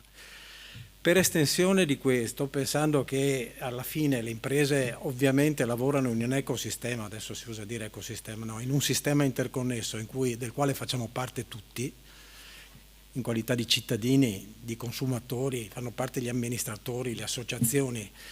Allora questo modo di fare impresa, secondo me, lo vorrei condividere con voi per dire di cosa stiamo parlando, è il modo di essere cittadini, oltre imprenditori, come abbiamo detto, consumatori, amministratori, quindi è il modo. Quindi secondo me stiamo parlando di questo quando parliamo di transizione ecologica e di sostenibilità. Una volta che abbiamo capito questo, oppure secondo me dovremmo capirlo, dobbiamo sapere anche che anche di questo abbiamo sentito parlare, abbiamo un riferimento importante che è nello stesso tempo una serie di obiettivi e quindi una bussola per dove andare, e che sta diventando sempre più anche un metro, nel senso che questi obiettivi, che sono gli obiettivi dell'Agenda 2030, che sono nati a livello di governi, a livello di stati, a livello di ONU, stanno progressivamente calandosi, ci stanno lavorando una miriade di economisti, scienziati, imprenditori, ricercatori, stanno man mano calando a livello locale, stanno diventando obiettivi sempre più stringenti per tutti quanti. Quindi siamo tutti quanti chiamati a un nuovo modello di vita, che verrà, che ha degli obiettivi che verranno misurati, e questi saranno molto importanti nel momento in cui, ad esempio, si faranno delle scelte su finanziamenti da allocare, investimenti da consentire o meno. E ci tornerò un attimo infine quando farò un piccolo cenno in conclusione alla finanza sostenibile. Vengo velocemente adesso proprio alla missione 2 di cui vi devo parlare. Allora, qui vi propongo, parlando degli obiettivi dell'Agenda 2030, un'elaborazione da un rapporto ASVIS che è recentissimo, che commentava appunto il PNRR. Cosa dice questa rappresentazione? Beh, intanto che la missione 2 va a impattare su 9 dei 17 obiettivi, in realtà dei 16, perché il 17esimo è un obiettivo che riguarda gli impegni fra Stati membri, per cui non riguarda certo questo tipo di interventi. Quindi la missione 2 impatta in 9 dei 16 obiettivi che potenzialmente interessati. E dice anche che ognuna delle componenti non ha un effetto su uno solo degli obiettivi, in realtà è una questione trasversale, e anche a questo secondo me dobbiamo in qualche modo capire che dobbiamo abituarci, nel senso che le azioni che vengono messe in campo non sono azioni ma che viviamo in un sistema di cose talmente interconnesse che tutto quello che facciamo o che non facciamo ha effetto su moltissime componenti. Di nuovo è la stessa cosa detta in maniera diversa. Se noi prendiamo uno degli obiettivi principali della sostenibilità, città e comunità sostenibili, l'obiettivo 11, nel PNRR non impatta su questo obiettivo solo la misura 2, ma anche la misura 1 di cui appena ha parlato il professor Micelli, e la 5, che ve la leggo, è la coesione e inclusione. Ancora una volta è tutto interconnesso, e di questo bisogna tener conto sia su quello che si fa o si decide di fare, sia su quello che non si fa. Passo velocemente agli ambiti di investimento di potenziale interesse diretto alle amministrazioni locali, e qui io in pratica ho sintetizzato riportando soltanto quello che ha una lettura mia, ma che chiaramente è, come dire, manca di livelli informativi indispensabili, che sono quelli che saranno, come dire, emergeranno dalla governance vera e propria, dall'attuazione vera e propria del PNRR. Vi ho evidenziato quelle che secondo me sono le poste che possono essere appunto di diretto interesse delle amministrazioni locali. Io le scorro velocemente perché poi appunto come le altre queste slide le avrete tutte. Appunto qui soprattutto ci sarà l'approfondimento di Stefania Tesser sul tema dei rifiuti. Vado a questa che mi sembra particolarmente interessante, in particolare per l'investimento 1.2 promozione rinnovabili, energia immagino, per le comunità energetiche e l'autoconsumo, che ha una dotazione tra l'altro di tutto rispetto, perché parliamo di 2 miliardi e 200 milioni, che insomma sono. Allora, le comunità energetiche, io qui vi ho riportato in rapida sintesi che cosa sono. Discendono tra l'altro dalla legge 8 del 2020, del febbraio 2020, e nella prospettiva di coinvolgere le piccolissime imprese e le realtà locali sono uno strumento molto importante. Allora il PNRR, credo di aver saltato la slide, ma sì, eccola qua. Il PNRR prevede di investire sulle comunità energetiche in comuni con meno di 5.000 abitanti. È una degli ambiti di investimento dove secondo noi vale la pena che secondo noi vale la pena di seguire, e ne parlerò anche questo in conclusione. Si parla di rafforzamento della mobilità ciclistica con 570 km di piste ciclabili urbane metropolitane e 1250 di piste ciclabili turistiche, 50% in questo caso delle risorse destinate alle 6 regioni del sud. In Veneto abbiamo, questo ve l'ho riportato anche per dire, 570 km e 1250, ne abbiamo 6200 in Veneto. Quindi il Veneto da questo punto di vista diciamo che è messo bene. Per le auto, questi sono i punti di ricarica per le auto elettriche. L'intervento prevede 7.500 punti di ricarica in autostrada e 13.755. Ecco qui, attualmente in provincia di Vicenza ce ne sono 80 circa, quindi diciamo che questa può essere una misura di interesse.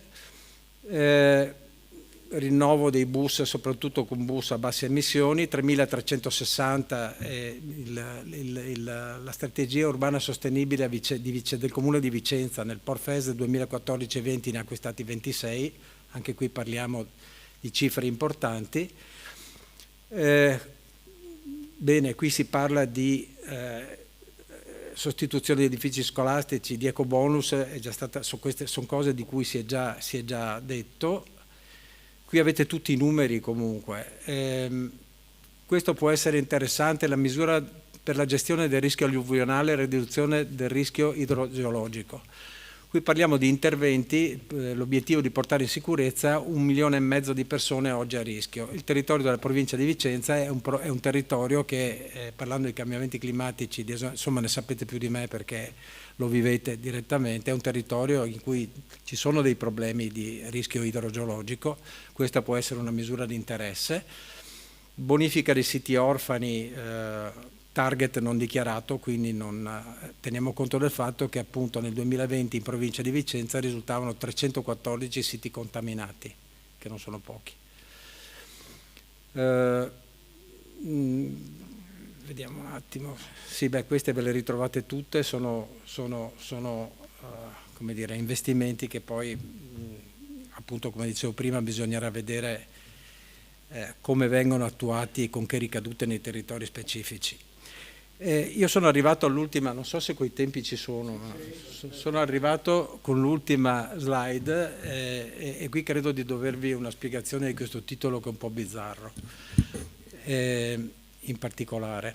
Allora, la considerazione banalissima che ho fatto è stata che il PNRR è tanto. Il presidente Ciambetti mi spiace, ha detto che è poco, ma insomma sono tanti miliardi, no? È tanto ma non è tutto. Questo è banalissimo dirlo, è tanto ma non è tutto. Parlo di transizione ecologica ad un sistema di sviluppo sostenibile. È tanto ma non è tutto. E allora, dopo questa considerazione banalissima ma vera, ho provato a rispondermi a che cosa potrebbe o meglio dovrebbe essere il PNRR, no? E allora mi è venuta fuori questa espressione, che poi ce ne sono sicuramente di migliori, ma è l'ultima che mi è venuta in mente ieri, un attivatore di reazioni a catena. Passatevela.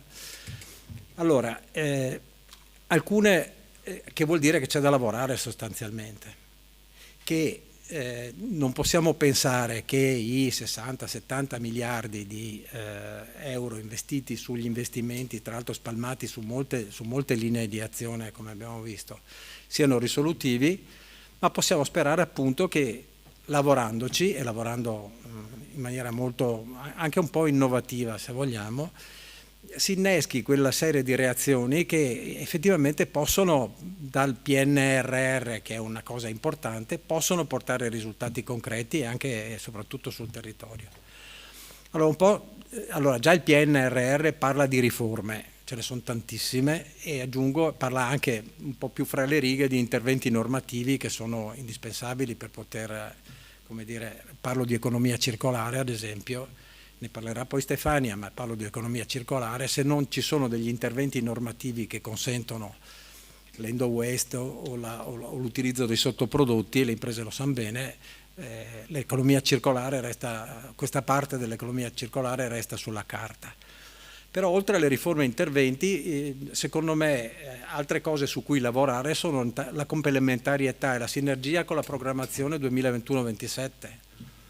Anche questa c'è scritta, c'è fatto cenno nel PNRR, però dal titolo allo svolgimento è un lavoro da fare, perché la programmazione, diciamo che non sono perfettamente allineati gli obiettivi della programmazione 2021-2027, però in qualche modo possono essere collegati a quelli del PNRR. Poi un altro elemento su cui lavorare secondo me è il ruolo dei territori. Allora, è stato già detto anche questo, il ruolo dei territori,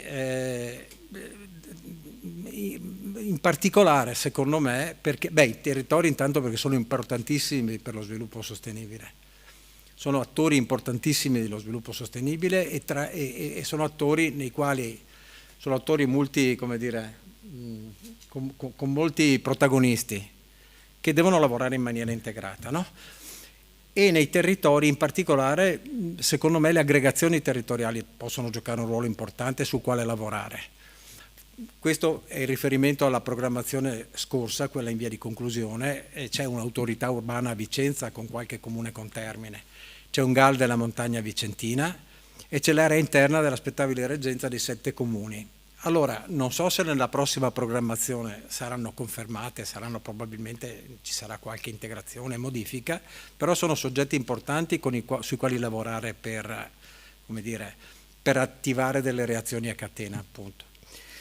Al ruolo delle imprese e delle loro reti, le catene del valore, cioè, qui proprio Vicenza, Confartigianato, siamo Confartigianato, un'associazione con 15.000 imprese, che sono imprese che vanno dalle fatte da una persona a imprese importanti, grosse, e che hanno una caratteristica di essere molto fortemente radicate nel territorio.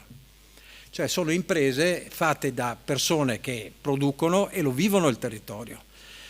Quindi arrivo al penultimo punto, ruolo dei territori, ruolo delle imprese, prospettive. Io ci ho messo di un'auspicabile alleanza di scopo tra imprese e pubblica amministrazione, a partire dal PNRR e dalla programmazione per un territorio attrattivo, resiliente e sostenibile. Non è un titolo, è un ambito di lavoro questo. È un ambito di lavoro importantissimo, crediamo. E poi l'ultimo, a me piace molto perché, però è quello che non c'è. Allora, non sto parlando, allora, nelle critiche del PNRR si sente parlare moltissimo, manca questo, mancano 1 milione di watt, adesso dico stupidaggini. Allora, anche quello, e qui andiamo come dire, nelle parti che possono essere integrate in qualche modo. Esempio, le comunità energetiche, di cui parlavo prima, come Confartigianato, stiamo pensando di portarle a livello della programmazione 2021-2027, estendendole al di là dei comuni del limite, del vincolo dei comuni con popolazione inferiore ai 5.000 abitanti, a tutti gli altri e in particolare le zone artigianali. Quindi questo è quello che manca, ma questo è abbastanza banale. Torno alle reazioni a catena, quello che non c'è secondo me è quello che non è immediatamente evidente adesso, come le comunità energetiche, facciamo questo. È quello che può venire fuori lavorando, come dicevo prima, partendo dalle misure del PNRR e vedendo, appunto, incrociandole fra loro e incrociandole con prioritariamente con l'alleanza di scopo nel territorio, emergono iniziative tali magari da mobilitare anche un'altra parte, che una critica è stata fatta al PNRR, è la mancanza di attivazione delle risorse private. Le risorse private, e torno a quello che dicevo prima parlando di finanza sostenibile, sono lì che aspettano. E la finanza sostenibile, che sarà una finanza cosiddetta paziente, perché appunto fatta meno di guadagni monetari e, come dire, compensandole con obiettivi di sostenibilità, può essere una delle leve che viene utilizzata proprio per andare oltre a quello che, quindi reazioni a catena che arrivano anche a questo. Io penso di aver fatto un bel po' di confusione, forse qualche messaggio l'ho dato e chiudo dicendo appunto che si tratta di lavorare duro, ma secondo me è un'opportunità assolutamente da non lasciar perdere. Non so se, come diceva il professor Feltrin, sono stato ottimista, perché la parte, però insomma, bene Carlo, la vedo anche così. tu costretto in pochi minuti a dire cose importanti, ovviamente sono un programma di lavoro che è già avviato per noi. Anche questo invito esplicito alle amministrazioni comunali di fare squadra tra di loro e con noi imprese. La dottoressa Stefania Tesser, che è dirigente di ARPA, abbiamo chiesto un focus particolare sul tema dei rifiuti, che anche quello è un pezzo importante di economia nel PNRR. Grazie dottoressa.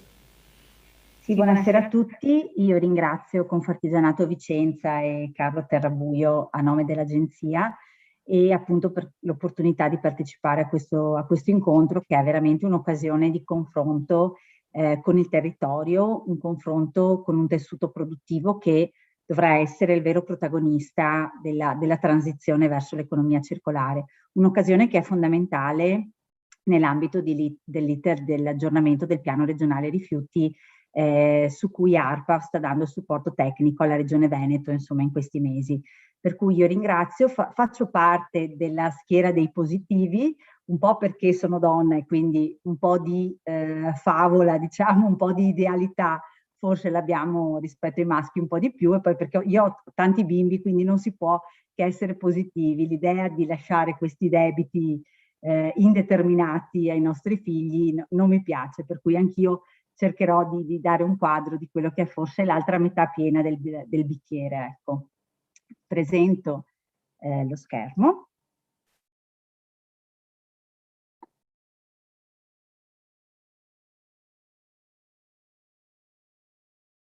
Va bene, allora il titolo dato all'intervento era inizialmente la gestione dei rifiuti e l'economia circolare.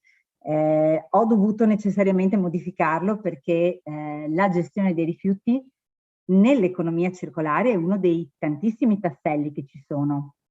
Non coincide l'economia circolare solo con il rifiuto, ma anzi il rifiuto è solo la coda dell'economia circolare, perché l'economia circolare si basa essenzialmente sui prodotti. È per questo che l'approccio col settore produttivo è fondamentale per avere questa transizione verso una nuova modalità di economia.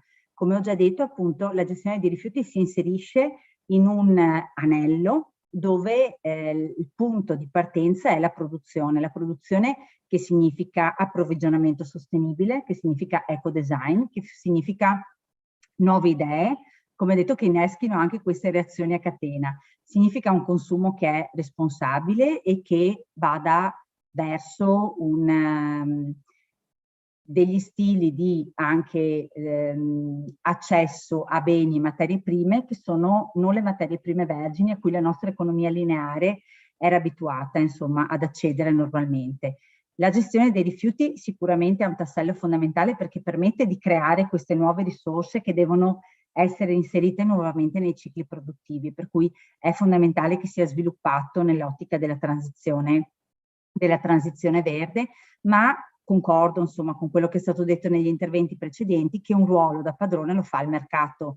Finché le materie prime vergini saranno più competitive dal punto di vista economico rispetto al materiale riciclato, seppur a parità di prestazioni, perché noi siamo a livelli di riciclo che permette di garantire la produzione di prodotti rigenerati che hanno parità di prestazioni rispetto ai vergini, ma comunque siamo ancora in un'economia dove il vergine costa meno.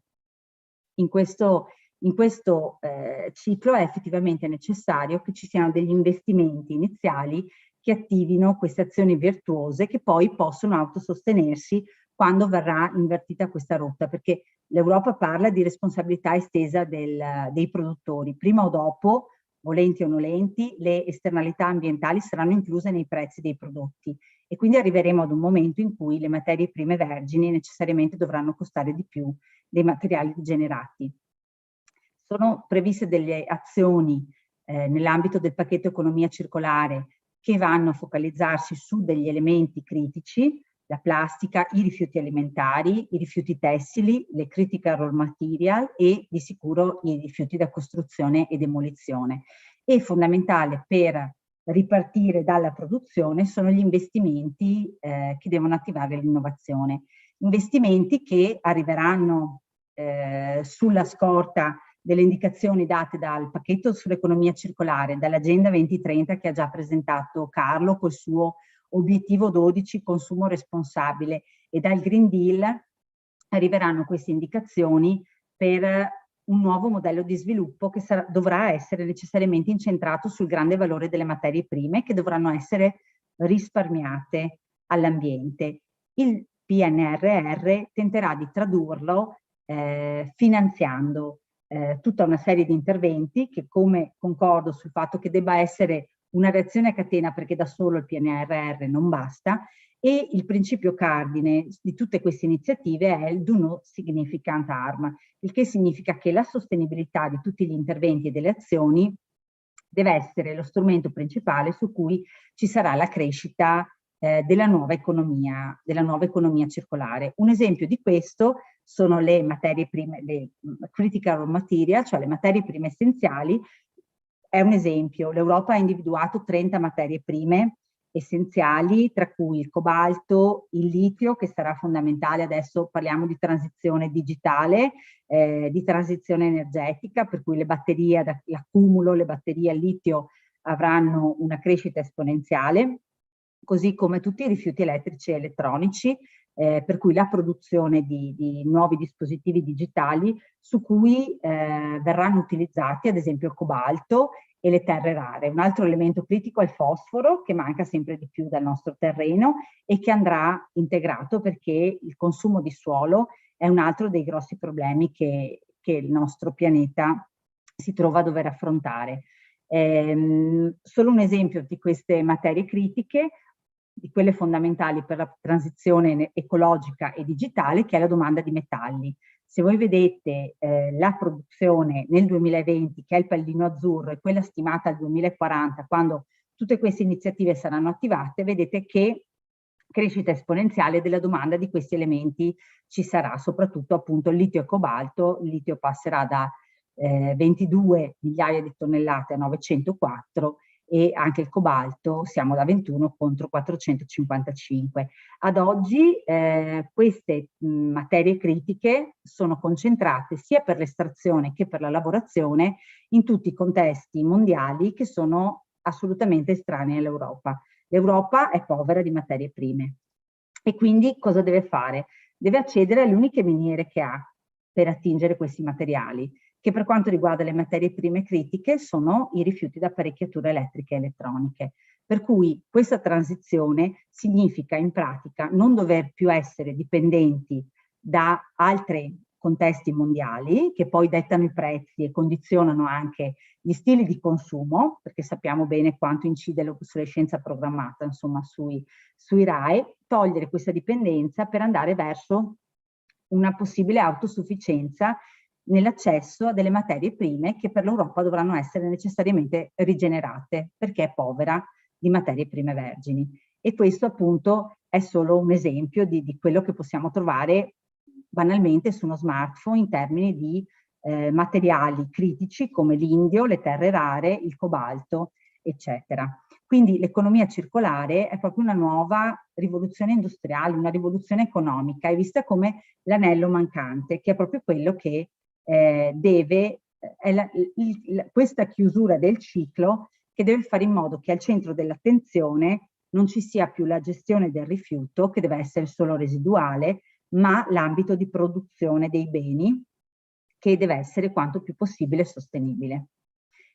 In questo caso, appunto, come ho già detto, fondamentale è la parte dell'innovazione e degli investimenti che deve appunto garantire la leva di mercato per la produzione e arriveranno questi miliardi che non sono la soluzione, bisognerà capire bene come potranno essere spesi e appunto l'importante è quello di riuscire a metterli a terra nel territorio regionale. L'Italia dovrà necessariamente fare i conti con la nostra scarsa capacità di concretizzare quelli che sono i buoni propositi. Il nostro sistema paese, anche per quanto riguarda l'economia circolare collegata alla gestione dei rifiuti, è molto lento e soprattutto ci sono estremamente disparità, diciamo, lungo l'Italia, che è molto lunga e molto diversa dal nord al sud.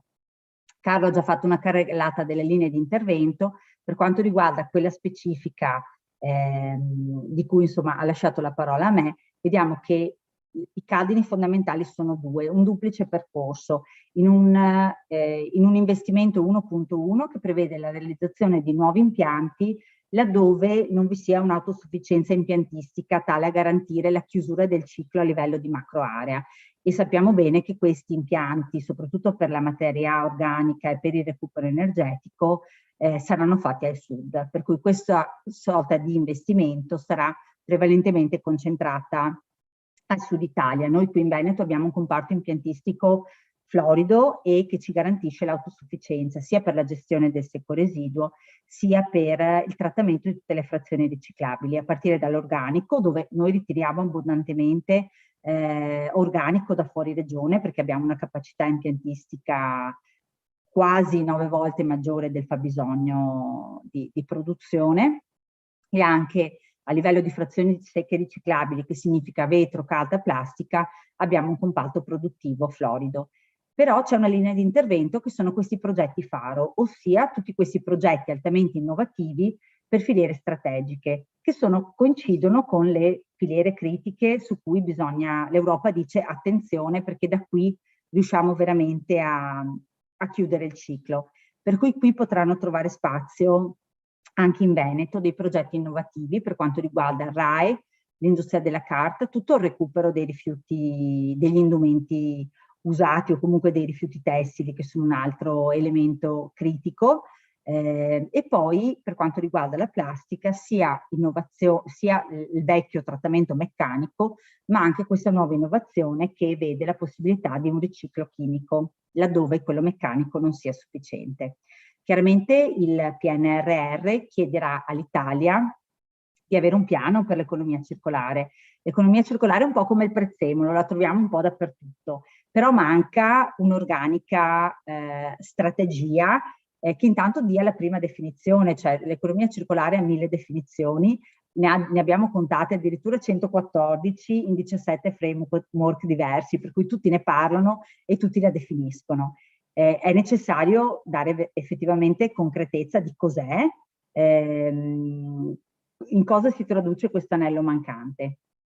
Chiaramente a livello di gestione dei rifiuti questo coinciderà anche con un piano nazionale per la gestione dei rifiuti. L'Europa ha detto all'Italia: attenzione che tu hai delle eccellenze e noi veneti, il nostro territorio è un'eccellenza sia per quanto riguarda la gestione dei rifiuti urbani, sia per quanto riguarda la gestione dei rifiuti speciali, per cui è un'eccellenza a livello non solo italiano ma anche nel panorama europeo, però appunto come ho detto prima molte sono le situazioni di disparità nel territorio nazionale, quindi l'Europa ha detto all'Italia: non puoi non dotarti di un piano nazionale per la gestione dei rifiuti, perché laddove mancano gli impianti devi essere tu Stato a dire dove i finanziamenti del PNRR dovranno andare a finire, cioè dove ci dovranno essere gli investimenti, perché l'impianto è fondamentale per l'autosufficienza della macroarea. E chiaramente l'altra riforma che deve essere fatta, l'ha già citata Carlo, è il supporto tecnico alle autorità locali, perché bisogna andare nell'ottica della semplificazione e tutte le autorità locali nell'interpretazione normativa, nella presa di posizione rispetto a una legislazione che spesso è anche molto aleatoria, hanno bisogno di un supporto tecnico forte. Quindi questo PNRR, scusatemi, vuole essere veramente l'occasione per una governance che sia integrata, perché pubblico e privato devono mettersi a braccetto e interloquire costantemente e costruire davvero quelle che possono essere gli obiettivi per mettere a terra queste iniziative. Il privato perché si dovrà far carico nei prossimi anni della responsabilità estesa del produttore, insomma, che ho già citato, perché è dal privato che partono l'innovazione e la ricerca, perché è lì che si cercano nuove strade per il marketing di fatto, e il marketing verde adesso nei prossimi anni tirerà molto. E poi perché verrà chiesto appunto che tutte le azioni siano ambientalmente sostenibili. Abbiamo visto quel principio di no do significant harm che deve permeare il PNRR. Il pubblico non può spostarsi dal suo ruolo legislativo pianificatorio e quindi bisogna mettere la testa su quello che è effettivamente necessario per portare a terra questi investimenti. Le agenzie regionali, ma comunque moltissimi altri enti, potranno dare la loro parte per il supporto tecnico scientifico, e fondamentale poi è il ruolo del pubblico nel potere d'acquisto. Gli appalti sono fondamentali, il pubblico ha una fetta di PIL decisamente importante. Se questa fetta di PIL riesce ad essere fatta convertire sul mercato delle materie prime e seconde a vantaggio delle imprese innovative, questa può essere veramente la leva che innesca quella di cui parlava Carlo, questo futuro autosostegno delle iniziative. Quindi i cardini sono la semplificazione normativa e amministrativa, il coinvolgimento e la formazione di tutti gli stakeholder. Questi sono i tre elementi fondamentali che abbiamo mutuato dal pacchetto economia circolare e dalla pianificazione per creare insieme al territorio il nuovo ciclo di pianificazione. È un percorso che andrà condiviso e abbiamo iniziato la condivisione tra tutte le direzioni della regione, per cui non solo l'ambiente ma attività produttive, agricoltura, affari generali che si occupa dei bandi, la direzione sociale per il supporto etico, la strategia regionale per lo sviluppo sostenibile, quindi l'agenda 2030, e la direzione della programmazione unitaria, per cui FES, Report, quelle di cui ha parlato Carlo. Noi saremo il collegamento tecnico-scientifico e poi ci approcceremo a tutti gli operatori economici, gli enti di governo, per cui i bacini di gestione dei rifiuti e dell'idrico e le associazioni ambientaliste. Ci sono dei target ben precisi che l'economia circolare impone in termini di percentuali, però su questi noi in Veneto siamo già oltre, li abbiamo già raggiunti, quindi non mi soffermo. Diciamo solo che il nuovo piano, rispetto al precedente che si concentrava sul fabbisogno di smaltimento, il nuovo piano 2030 partirà dal quadro strategico per i prodotti, per cui non si parlerà di rifiuto, ma di prodotti in termini di catene di valore, riduzione dell'impronta dei consumi e raddoppio della percentuale di utilizzo dei materiali riciclati, per portare a terra un programma di sviluppo economico territoriale che veda la riprogettazione del sistema di produzione, una serie di iniziative che devono lavorare proprio nell'ottica della prevenzione della produzione di rifiuti e che tengano la gestione dei rifiuti solamente come tema residuale, andando a vedere dove possono esserci le opportunità di smaltimento e di valorizzazione sulla base dei principi cardine, insomma. Le linee strategiche si svilupperanno su due ambiti: Il principale è il sostegno alla conversione del sistema produttivo tramite innovazione di prodotto e riduzione della produzione dei consumi, con appunto un occhio al fabbisogno impiantistico tramite il principio di prossimità e anche il principio di equa ripartizione dei carichi ambientali. Bisognerà fare in modo che non ci siano province che devono farsi carico magari dei rifiuti dell'intera regione, per cui stiamo lavorando anche su questo. E su questi ambiti ci saranno dei focus specifici che servono per attivare dei percorsi virtuosi nell'ambito dei sottoprodotti, delle materie prime e seconde, oggi definite end of waste, per i fanghi di depurazione, e quei puntini significano per tutto quello che il territorio ci suggerirà. E questo l'abbiamo chiesto anche alle associazioni di categoria: dite, fate sapere alla regione quello che vi serve per portare a terra le iniziative richieste dall'economia circolare. Ci saranno dei tavoli di concertazione per filiera, ci sono già stati richiesti per gli inerti e stanno partendo, e per il settore del legno. I sottoprodotti prevederanno un coordinamento regionale che vada a validare il sottoprodotto in modo da garantire all'azienda che lo mette in circolo la sicurezza, diciamo, che da un giorno all'altro non potrà essere bloccato perché qualcuno ha dubbio che quelli siano rifiuti. Ecco, questo un riassunto, visto che i tempi sono stretti, poi sulla slide è specificato meglio. Stessa cosa per gli end of waste, della omogenizzazione regionale, una semplificazione dell'iter amministrativo e garantire la certezza delle regole e dei tempi per le aziende. Su questo si inserirà anche una fetta importante legata agli appalti pubblici, per fare in modo che vi sia un obbligo anche regionale ad attingere ai materiali riciclati. Le critiche al raw material le abbiamo già dette con l'esempio iniziale, comunque un'attenzione particolare alla gestione dei RAEE e al recupero del fosforo, in particolare dei fanghi di depurazione. Il secondo ambito delle linee strategiche sarà chiaramente la risposta alle necessità cogenti, che non sono banali, nel senso che si scontrano con impianti di gestione di inerti che hanno i piazzali troppo pieni di end of waste, che presto torneranno rifiuti perché non riescono a trovare un mercato, perché ci sono ancora amministrazioni che hanno dei dubbi sul fatto che il riciclato abbia le stesse garanzie ambientali del materiale vergine, e si scontrano con dei prezzi dei materiali vergini da cava che sono ancora troppo competitivi. Per l'aumento dei prezzi generalizzato dato dalla chiusura di alcuni mercati, insomma, per cui è partita la Cina, ma ormai molti stati stanno chiudendo i confini ai materiali che hanno bassa qualità e quindi i prezzi aumentano. Un'efficienza del recupero che spesso è troppo bassa, per cui lì l'innovazione dovrà incidere maggiormente. Poi un mancato mercato dei prodotti riciclati. Ho già detto, qui gli appalti pubblici sono fondamentali. E quindi i cardini: normativa chiara, imprese innovative e un sistema pubblico che agevola e supporta la transizione. Ci stiamo provando col nuovo piano, speriamo di riuscire a portare a casa qualche iniziativa effettivamente concreta che metta a terra quello che il PNRR richiede. E ho concluso.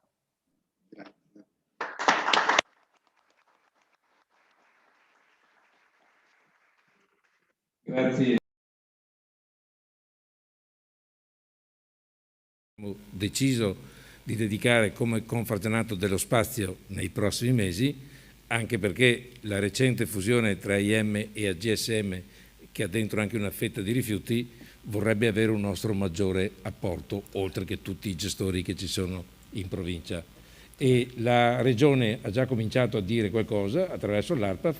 Adesso Michele Pelloso, appena trova l'indirizzo slide, completa e ci dice cosa c'è nella pipeline regionale in tema di fruizione del PNRR. Queste le slide. Non sono queste le slide. No. Allora, grazie e buongiorno a tutti, buonasera anzi. Vi ringrazio per l'occasione di questo scambio di idee, sempre molto molto utile e stimolante. Metteremo le slide, però intanto per iniziare parlo a braccio e Ecco, il mio intervento riguarda un po' il ruolo della Regione in questo contesto. Partirei col fatto che la Conferenza delle Regioni, quindi tutte le regioni d'Italia, già ancora nell'estate, nell'agosto 2020, ha iniziato a lavorare per essere propositivi rispetto alla stesura di un piano nazionale che allora era ancora agli inizi. Questo è stato un lavoro che subito di coordinamento a Roma attraverso le proposte che arrivavano dalle singole regioni e che subito ha avuto come interlocuzione il governo, o meglio ha avuto il tentativo di un'interlocuzione al governo, perché effettivamente siamo andati un po' ognuno per la propria strada, nel senso che il governo non dava, come dire, un segno di riconoscimento del ruolo delle regioni, cosa abbastanza grave, ma neanche un riconoscimento del lavoro che stavamo facendo, tant'è che verso fine anno, era dicembre 2020, questo grande lavoro che le regioni hanno fatto, che la Conferenza delle Regioni ha fatto, di raccogliere tutte le schede progetto provenienti da tutte le amministrazioni regionali per individuare delle linee comuni è stato consegnato al governo. Però oggettivamente questo grande lavoro di sintesi non abbiamo visto grandi tracce, ecco. E qui un po' mi ricollego sul fatto che forse era un elemento così un po' sintomatico, no, del fatto che le regioni avevano come dire, un ruolo marginale. Tant'è che la proposta del Piano Nazionale di Ripresa e Resilienza incide in prima battuta su molte materie di quell'articolo 117 della Costituzione. Allora non è non vogliamo essere quelli che fanno, voglio dire, le osservazioni di carattere giuridico, ma come dire, il rischio è che si intervenga dentro un impianto costituzionale che invece dice delle cose particolarmente significative rispetto al ruolo delle regioni. In particolare in alcune materie di competenza concorrente lo Stato col PNRR interviene in maniera importante, e anche nelle materie cosiddette residuali, quelle in cui c'è una competenza assoluta da parte delle regioni, salvo il rispetto dei principi dell'ordinamento. E questo è un tema che preoccupa molto. Queste cose che io vi dico non sono un segreto, sono state più volte ribadite e rappresentate in sede di Conferenza delle Regioni e anche con il governo, quindi non dico niente di particolarmente segreto, ecco. E quindi da una parte il tema del mancato rispetto dell'articolo 117, che ripeto è un'architettura costituzionale, dall'altra il fatto che comunque riteniamo che le regioni possano, proprio alla luce del dettato costituzionale, avere un ruolo importante nella programmazione, nella regia e nell'attuazione degli interventi. Voglio dire, fiduciose che un compito di sinergia e di cooperazione possa, come dire, favorire anche l'accelerazione della spesa. Prima il Presidente Ciambetti riconosceva e sottolineava come per il 2021 spendere 13,8 miliardi di euro, grazie, è un'impresa effettivamente molto molto sfidante. Poi l'altro grande tema che voglio dire abbiamo un po' cercato di affrontare è stato quello di come far sì che questa spesa sia fatta bene e nei tempi, ecco. E quindi alcuni territori ovviamente hanno rappresentato come questo è un piano anche di ripresa, quindi vuol dire che ci sono territori che hanno sofferto particolarmente degli effetti della pandemia e quindi hanno avuto un rimbalzo più pesante di altri, e quindi non possiamo, come dire, non considerare questo aspetto. E quindi la necessità di fare un ragionamento proprio per supportare o per valorizzare i territori trainanti e virtuosi. Ecco, questo è un altro punto direi molto importante, anche introducendo una logica di carattere meritocratica, considerato anche che le ricadute degli investimenti non sono solamente limitate a un territorio, dopo lo vedremo bene con un'analisi di carattere econometrico che è stata fatta, ma che hanno ricadute sull'intero paese, quindi come dire, valorizzare alcune aree territoriali significa portare beneficio a tutto il paese.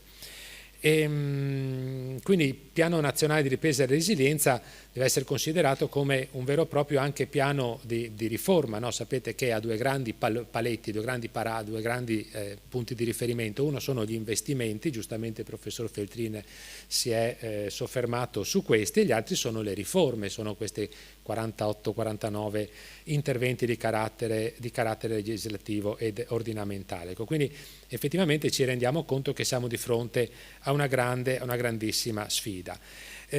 Ultima battuta sul tema che potrebbe il percorso autonomistico, e su questo insomma dico cose assolutamente risapute, il Veneto punta molto, ecco, potrebbe subire una battuta d'arresto. Evidentemente è stato citato l'impostazione centralistica. Io non do giudizi sotto questo aspetto, posso averli ma li tengo per me. Ecco, adesso parlo un po' oggettivamente come dirigente dell'amministrazione regionale, ecco.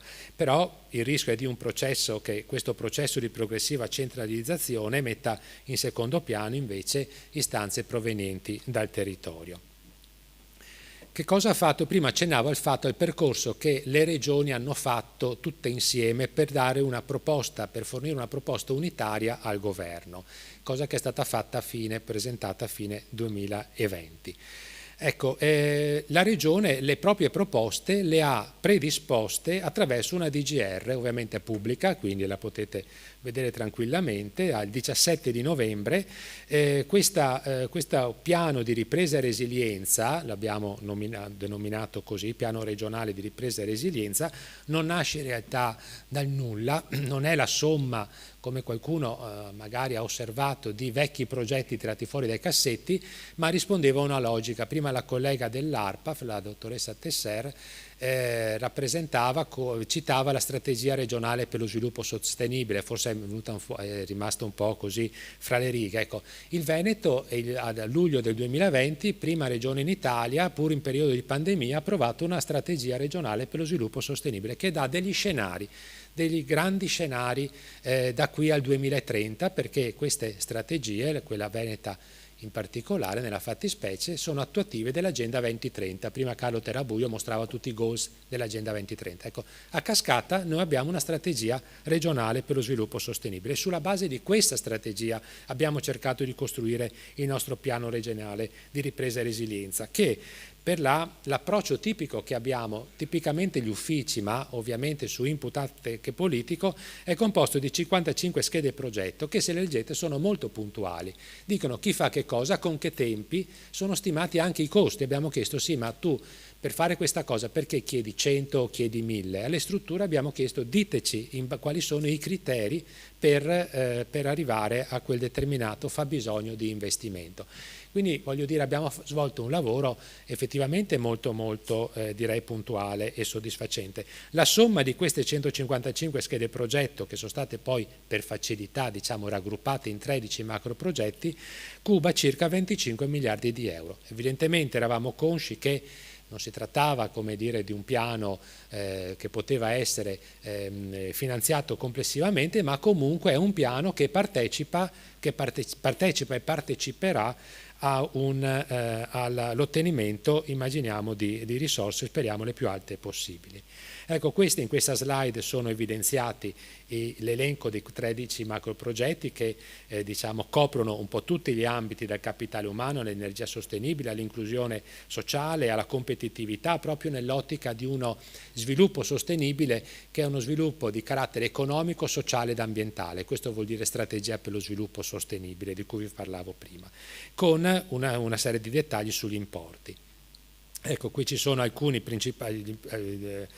interventi particolarmente significativi in termini di infrastrutture e trasporti, anche se c'è da dire che la Commissione europea ha detto che interventi sulle strade non sono ammissibili, quindi una parte di questo, come dire, dovrà trovare altre forme di finanziamento. Difesa del suolo, l'edilizia ospedaliera e sociale, l'istruzione, la formazione e così via. Le Olimpiadi invernali, Milano Cortina del 2026, ricerca e innovazione ed altro. Dicevo prima che abbiamo provato anche a fare un ragionamento dell'impatto in termini macroeconomici di questa proposta, e grazie alla CGA di Mestre, che l'ha fatto gratuitamente tra l'altro, si stima che ci sia un moltiplicatore vicino a 3 volte rispetto ai 25 miliardi di euro per circa 400.000 unità lavorative in più. La cosa significativa è che, come dicevo prima, siamo in una economia interdipendente, non tutto questo vantaggio rimane in Veneto, si stimano circa 50 miliardi, ma il resto va sul resto d'Italia. Ecco. Questa è un'analisi basata sul modello econometrico input-output, quindi che racconta quali sono le interdipendenze settoriali ed economiche. Quando io faccio una cosa su un settore, ovviamente a cascata, per chi fornisce le materie prime, per il valore aggiunto che si crea, quindi per i consumi che si mettono in moto e così via, ho degli effetti diretti, indiretti e indotti. Ecco, questo è una cosa molto importante, perché il PNRR fa delle stime di impatto. Ecco, abbiamo provato a farlo anche noi dalla nostra parte, e i risultati sono stati anche particolarmente lusinghieri.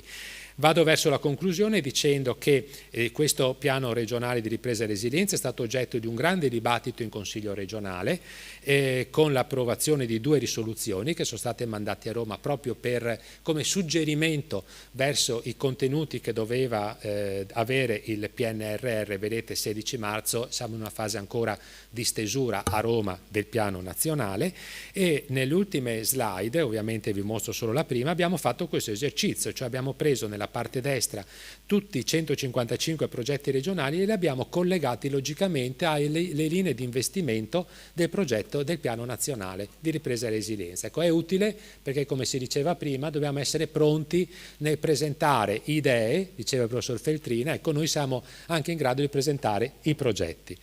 Grazie dell'attenzione.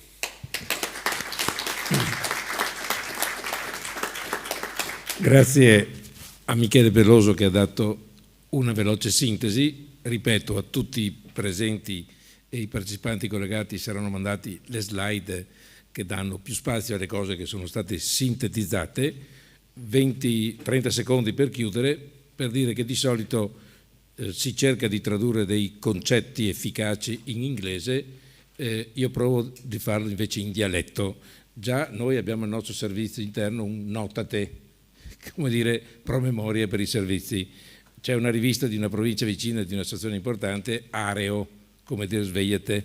Bene, io adatto sempre con parola efficace dialettale alle conclusioni che Paolo Feltrin, non è mia, è sua, di oggi, è organizzemose.